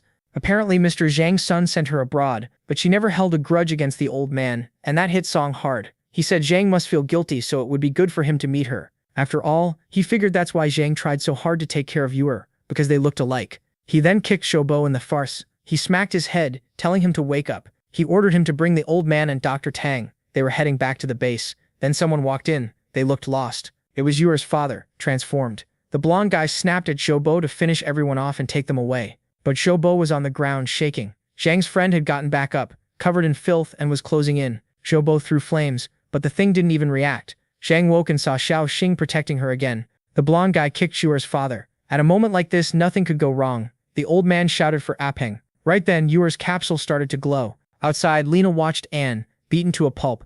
Yu Feng taunted her, telling her to give up. She couldn't match him for speed. Even Zhang was out cold. Bluebeard said he'd gone easy on him, but it'd be better if he became a superhuman soon. He'd be much stronger. Then energy flared across his back. From the center of the base, a green laser shot straight into the sky. Back in Yebe's fight, he told Yue to stop making excuses. Risking all of humanity for a meteor made no sense. Yue said the second meteor followed the signal from the first. That was why it was inevitable. It would collide with Earth. There was no escape. Everyone would have to become extraordinary creatures to survive. Yebe didn't get it. What was her plan then? Gather a bunch of black gold? Make a bunch of superhumans? She said she wanted to control them all, guide them completely, like a queen, just like she imagined Yebe wanted to be. He admitted it was tempting, but he refused. He had no interest in leading a gang of members about to explode. He activated his shield. As a member of the Mechanics Association, he would never side with people who stood against humanity. He fired a laser. She blocked it with her hand. He launched more torpedoes. They exploded, and she simply teleported away. She said it was impressive how fast he'd developed tech that could recharge energy that quickly. But without black gold, it was only a matter of time before he ran out. Her energy sank Yebe's giant robot again. He fired the thrusters on his back and tried to escape. She just reached out and slashed at him. He kept flying, firing torpedoes. She guarded herself. Through the smoke, he rushed in and hit her with a shockwave. This time it did nothing. Still, he grinned. At least now she couldn't teleport. Yue said it was ridiculous to think that kind of attack could neutralize her. His system would overload long before that. Yue insisted that if he could take her to the next life, that would be enough. Yue asked if his priority wasn't self-preservation. He kept attacking. He would never be controlled. Yue asked why he'd joined the Mechanics Committee. He said at least the committee could tell the difference between humanity's horrors. They still believed in searching for a way to save the people on this planet. She pointed out that so far, all he'd done was get revenge on Ruoxi. He said that was fine. He had 100 years to figure out something more. She kept pressing him, telling him to remember humanity's greed. Then a voice said it was ready. They both froze. Eurus appeared in the sky, flying with a butterfly wing. Urusabei recognized her immediately. He asked why she'd become an extraordinary creature. Eurus said it was ironic for him to talk about resisting power when he'd created a creature himself. Then Eurus clasped her hands. Purple energy began to pour out of the other girl, flowing toward her. Urusabei watched the black gold start to dissipate. Eurus dropped to the ground, staring at her hands, asking how this could be happening. Urusabei tried to understand how she was absorbing the black gold. Eurus said she could extract energy completely from any zombie. She could help everyone. He was stunned but said she didn't look okay. The little girl said she knew her body wouldn't last much longer. She'd always known it was inevitable, transformation or not. Then Eurus said she knew she'd found Urusabei in the future. Confused, he asked if she could read minds. Now, but she only said she could finally see it. Urusabei had come back to the past to help everyone. Urusabei believed things would work out if people got the support and encouragement they needed. That's what her father always said, and that's what she believed. She was sure they could unite and survive these challenges. That's why she was going to absorb all the black gold on Earth. She would leave the solar system and guide the meteor to another cosmos. Then Yura told Ye Bei to take care, because the future was in his hands now. He raised his hands and cried out for Yura, but she was gone. So the video ends here. If you don't want to miss the next part, activate the notification bell, and see you next time on Tob's channel.